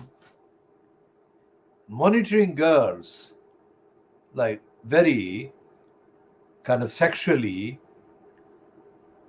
mature girls, let's say, meeting large numbers of boys with very active hormones. And there were hundreds of abortions taking place as a result of their having sex. Now, none of the governors ever made a single noise whatsoever that I can kind of recall having heard. And an entire generation was being destroyed.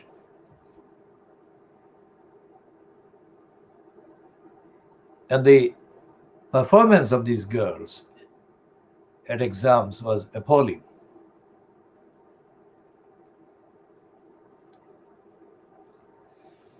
So what I did in 1987, by doing the campaign to stop the changing of the composition of the school from a single-sex girls' school into a mixed-sex school, with the foisting of the sixth form as the starter Trojan horse, I actually set up a new school altogether. Because for the best part of a year, I argued. I didn't argue with people from outside. I argued with the parents or guardians of the existing girls. And I had to argue all over the place, all throughout, from A to Z. I had to advocate the case for a single-sex girls' school in that area. I had to argue with the parents themselves. Whereas people would assume that it was the parents who actually were most committed to the cause of a single-sex structure of the school. The parents didn't.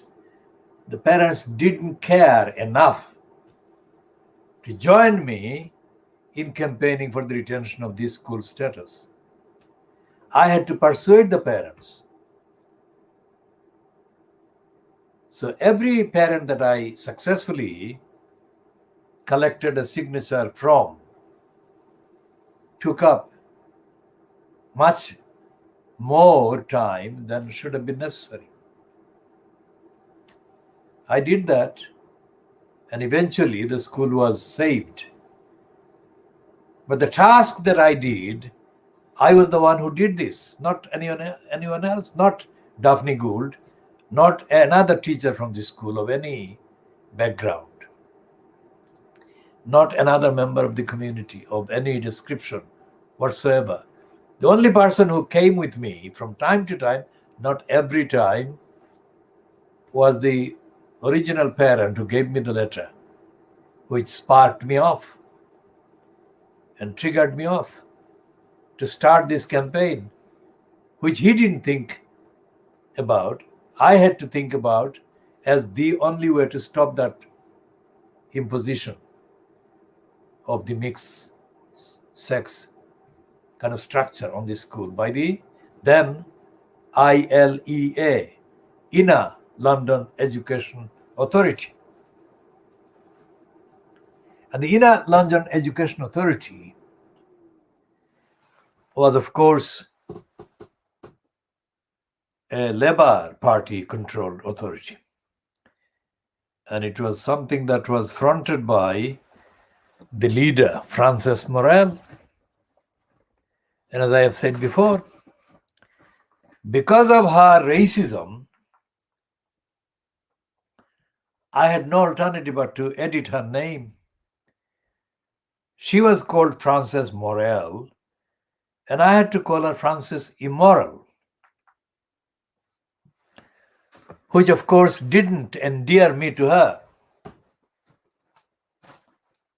But the purpose behind my editing her name into Immoral was nothing to do with any personal relationship with her. It was to do with the fact that she was destroying lives of thousands of children in inner London schools by her wrong policies and her corrupt and racist policies. So I became the voice of the parents across the 10 boroughs that made up the Inner London Education Authority area. So I spoke out against the wrong policies being pursued by Frances Immoral, and I advocated the alternative, which was to create a series of proper, accountable, transparent, ethical and moral, and non-racist and anti-racist policies and initiatives. So anyone watching this must realize that we are still talking about the duties owed to the 4 girls from the Bethnal Green School, duties owed by the local Tower Hamlets Council. But the vista, the scope of my action against other authorities must show the context, the height of my involvement, and the depth of my engagement against other negligent elected authorities across London. So when I talk about the Inner London Education Authority, when I talk about saving the Marlbury School from destruction by a mixed sex transformation, I talk of the unique, world exclusive evidence. Now, what would Michelle Obama think of this school? Would she have any clue as to its history? If I didn't tell her, would she know that this is the history of the Marlbury School that she has been praising? She has been praising, of course, as part of her marketing of her book for the youngsters. That's fine. But does she know the history of the Marlbury School? Would it exist beyond 1990, let's say? I mean, I was talking about 1987, but let's say it took another 3 years or so before it became mixed sex. So if it had been mixed sex since 1990,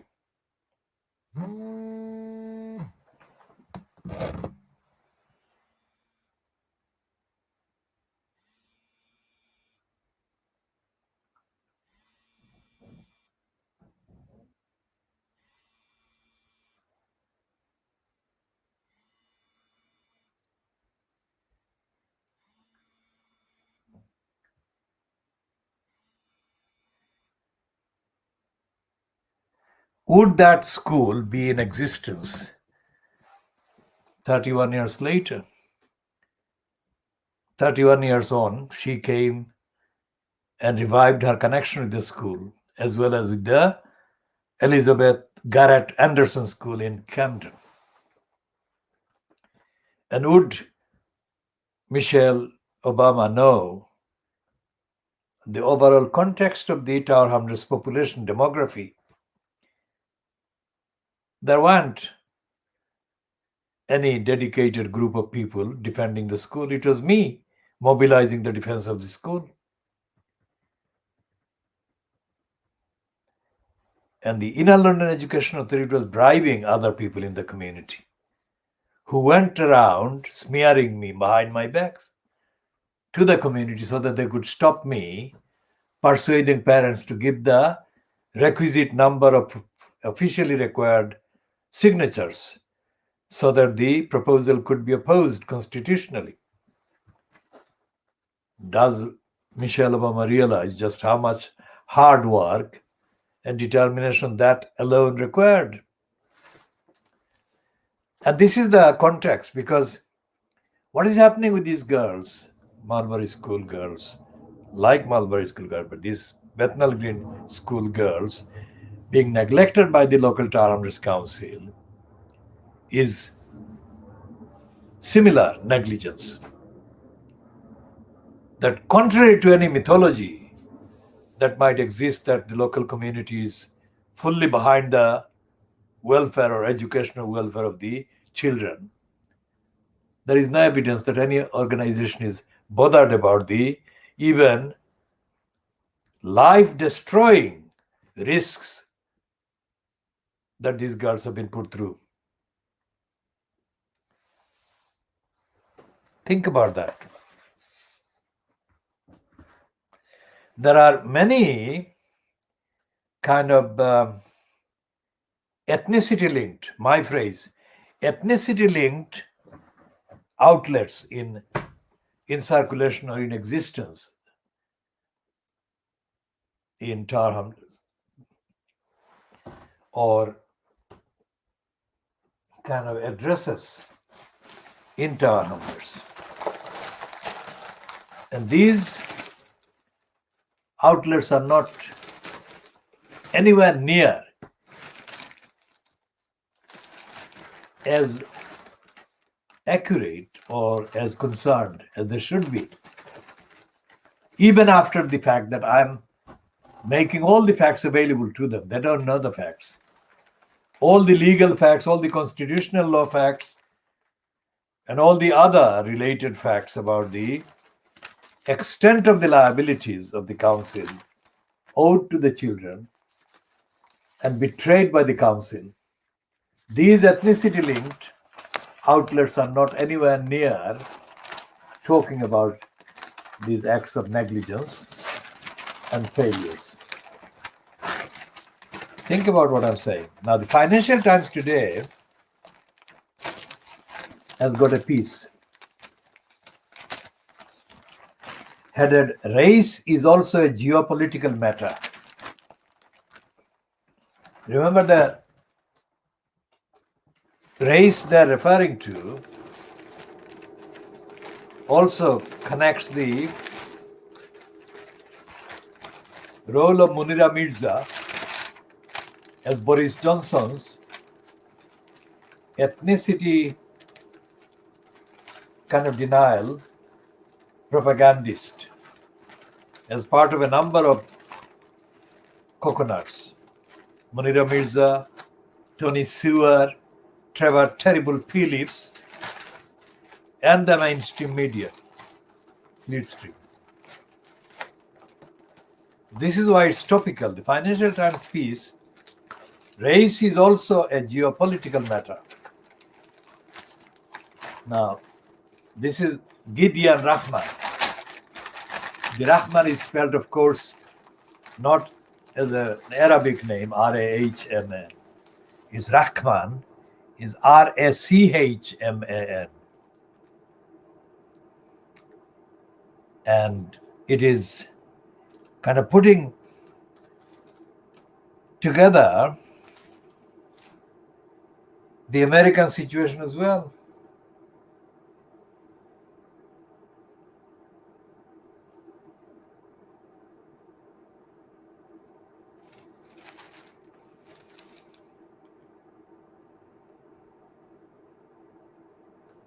Okay, so this is the start of the piece by Gideon Rahman. White privilege, and then it comes to the phrase used by the Tony Sewer and Munira Mirza report. Institutional racism, unconscious bias, identity politics.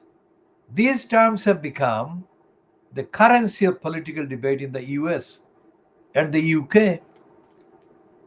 But race is not just a domestic issue. At a time when global power is shifting arguments about racial equality, doesn't say racial equality, he says racial equity are also becoming part of the geopolitical struggle. Now, why is he saying equity, not equality? Is he hinting at a financial kind of angle? This being the Financial Times, which we have called financial crimes because it hides the truth about big business robbing the ordinary people. Ranked by purchasing power, the world's largest economies are now in order: China,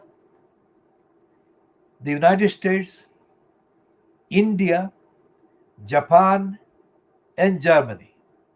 But the world's most important political institutions still reflect the political and economic power balance of 1945. The five permanent veto-wielding members of the United Nations Security Council are the US, Russia, China, the UK, and France. The fact that four of the permanent five, are predominantly white countries arguably represents an international form of white privilege inherited from the age of empire. It looks unsustainable when roughly 5.8 billion of the global population of about 7.6 live in Asia and Africa. China is one of the privileged five, however, and that limits Beijing's appetite to push for reform. The idea of India and Japan gaining a permanent seat at the world's top table would not be particularly welcome in Beijing. Regional rivalries between Nigeria and South Africa, or between Mexico and Brazil, have also helped to slow the impetus for reform at the United Nations. Nonetheless, arguments about race are becoming part of the contest between the US and China. And it goes on. This is not a radical, rigorous piece. This is a piece written in obvious terms with obvious facts.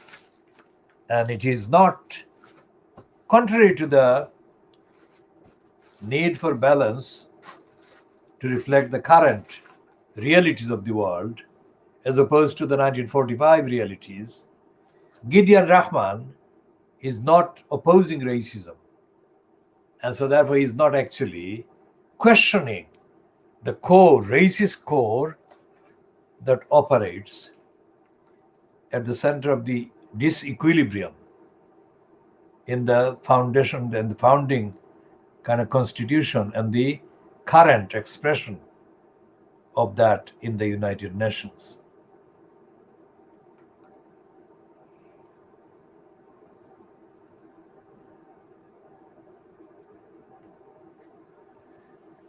So what we have here in the Financial Times is a piece that is actually touching on racism and empire, but not actually exposing racism and empire. And this is a piece that is, compared to the rest of Fleet Street, including The Guardian and The Observer, this is relatively not a part of the 100% racist narrative. This is like 30% racist and 70% ambivalent.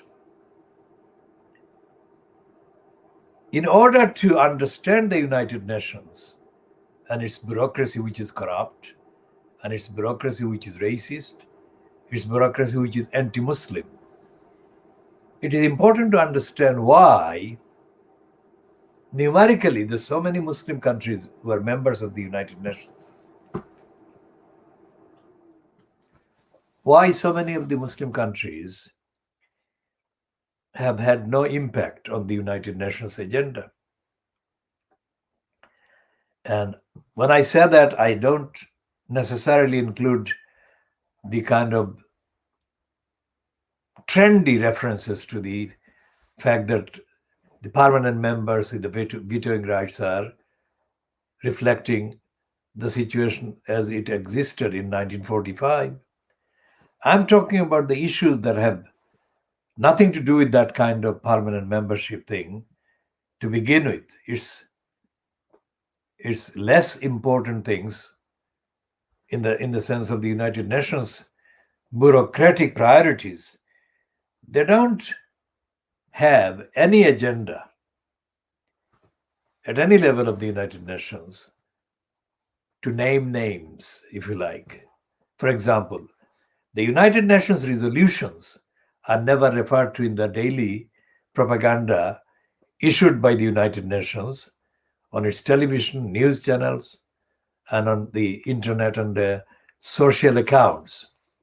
They don't publish the list of resolutions that have remained either contemptibly ignored or not implemented. Instead, they are replaced by the preaching attributed to the Portuguese origin holder of the Secretary General post, Antonio Guterres. He preaches. And by preaching, he's hiding the truth about the non-compliance of literally hundreds of UNO resolutions by UNO members.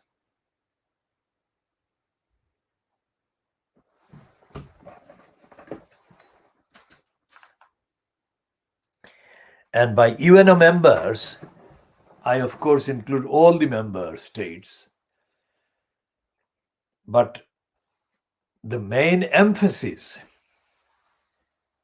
is on the member states like the ones that are richer than the others, the richer countries, and the countries that are in violation of treaty obligations regarding their relations with their immediate neighbors. What I'm saying is that the United Nations, as Gideon Rahman correctly points out, needs reforming. But even if it's not reformed in the way that it should be, there are lots of things that can be done without waiting for the reform. And the one thing that would make such a difference would be if the United Nations resolutions were categorically and specifically published every day with a note against each resolution containing the list of countries that have actually abided by the resolutions and the list of countries that have ignored the resolutions. There is no sign that this is going to happen. And I have not seen any reference in any of the broadcasts from any platform that I'm making. So anyone watching this program who may know of any kind of different practice different from what I'm saying it is, can send me a direct message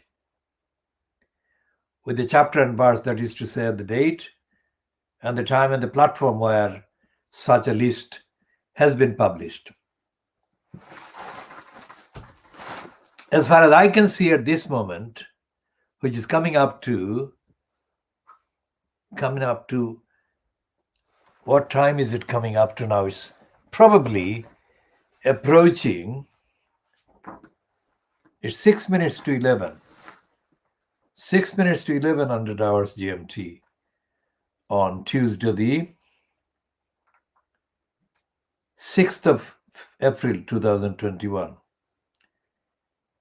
If anyone knows about the kind of difference in practice by the United Nations bureaucracies, different from what I'm summarizing it to be, then it would help get the record correct if there has been any evidence. And by evidence, I'm relating that evidence to the fact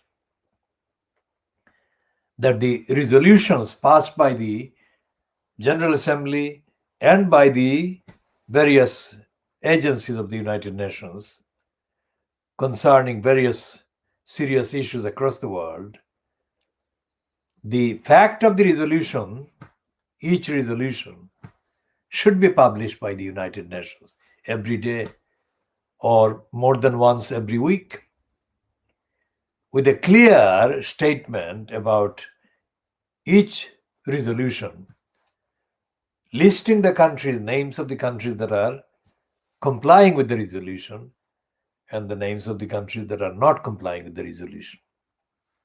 That would be the first step for auditing the United Nations and the behavior of the member countries.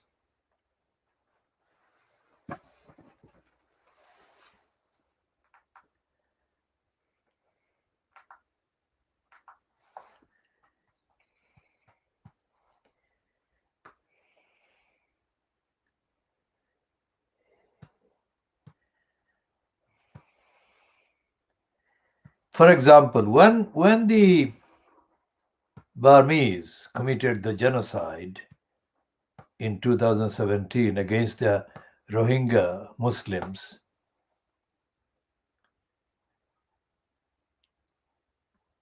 the United Nations bureaucracy was not very quick to respond. Some agencies were, but the central bureaucracy of the United Nations was very, very slow. And they didn't actually publish concerned statements attributable to the United Nations Secretary General. And there was no rush to help the victims of the Rohingya, of the genocide against the Rohingyas. The Rohingya genocide victims themselves led the way by desperately seeking shelters all over the world, and thousands of them got drowned in the process of looking for rescues, asylum, refuges. And the Secretary General of the United Nations, Antonio Guterres, showed his contempt for the Muslim victims of this anti-Muslim genocide by kind of slowly expressing routine concern. And then shortly after that, he congratulated the known anti-Muslim hater, Narendra Modi of India. Now, compared to all of that, the recent so-called coup that has been carried out by the Burmese army has become almost a weapon of propaganda to excuse Aung San Suu Kyi of the genocidal offenses and crimes that she remains liable to be tried according to international law. Almost every day, the United Nations is issuing various versions of its concern at the military coup. Concerns at the military coup, attacking civilians, shooting dead civilians.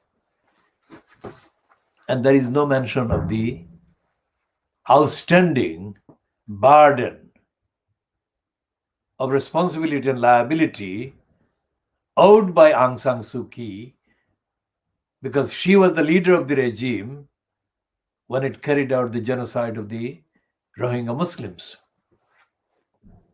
Secondly, Aung San Suu Kyi condemned the Rohingya Muslims for allegedly setting up a defense of their community against the genocidal massacre attacks by the Burmese majority, non-Muslim majority.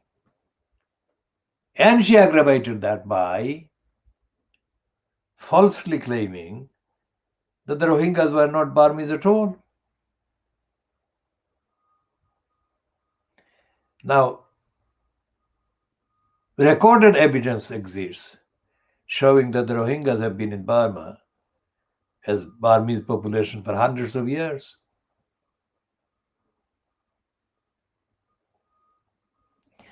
And the United Nations is failing to tell these truths, and thus the United Nations itself is breaking the various conventions of the United Nations. So for all these facts and evidence, we condemn the Secretary General Antonio Guterres for perpetuating violations of the United Nations obligations and treaties, because he is hostile to Muslims and he is delaying the bringing to trial of the leader of the genocide regime, Aung San Suu Kyi, and is taking part in the diversion by using this pretext and the excuse of the coup as a diversion from all of that liability for genocide. Because the victims of the genocide have been Muslims.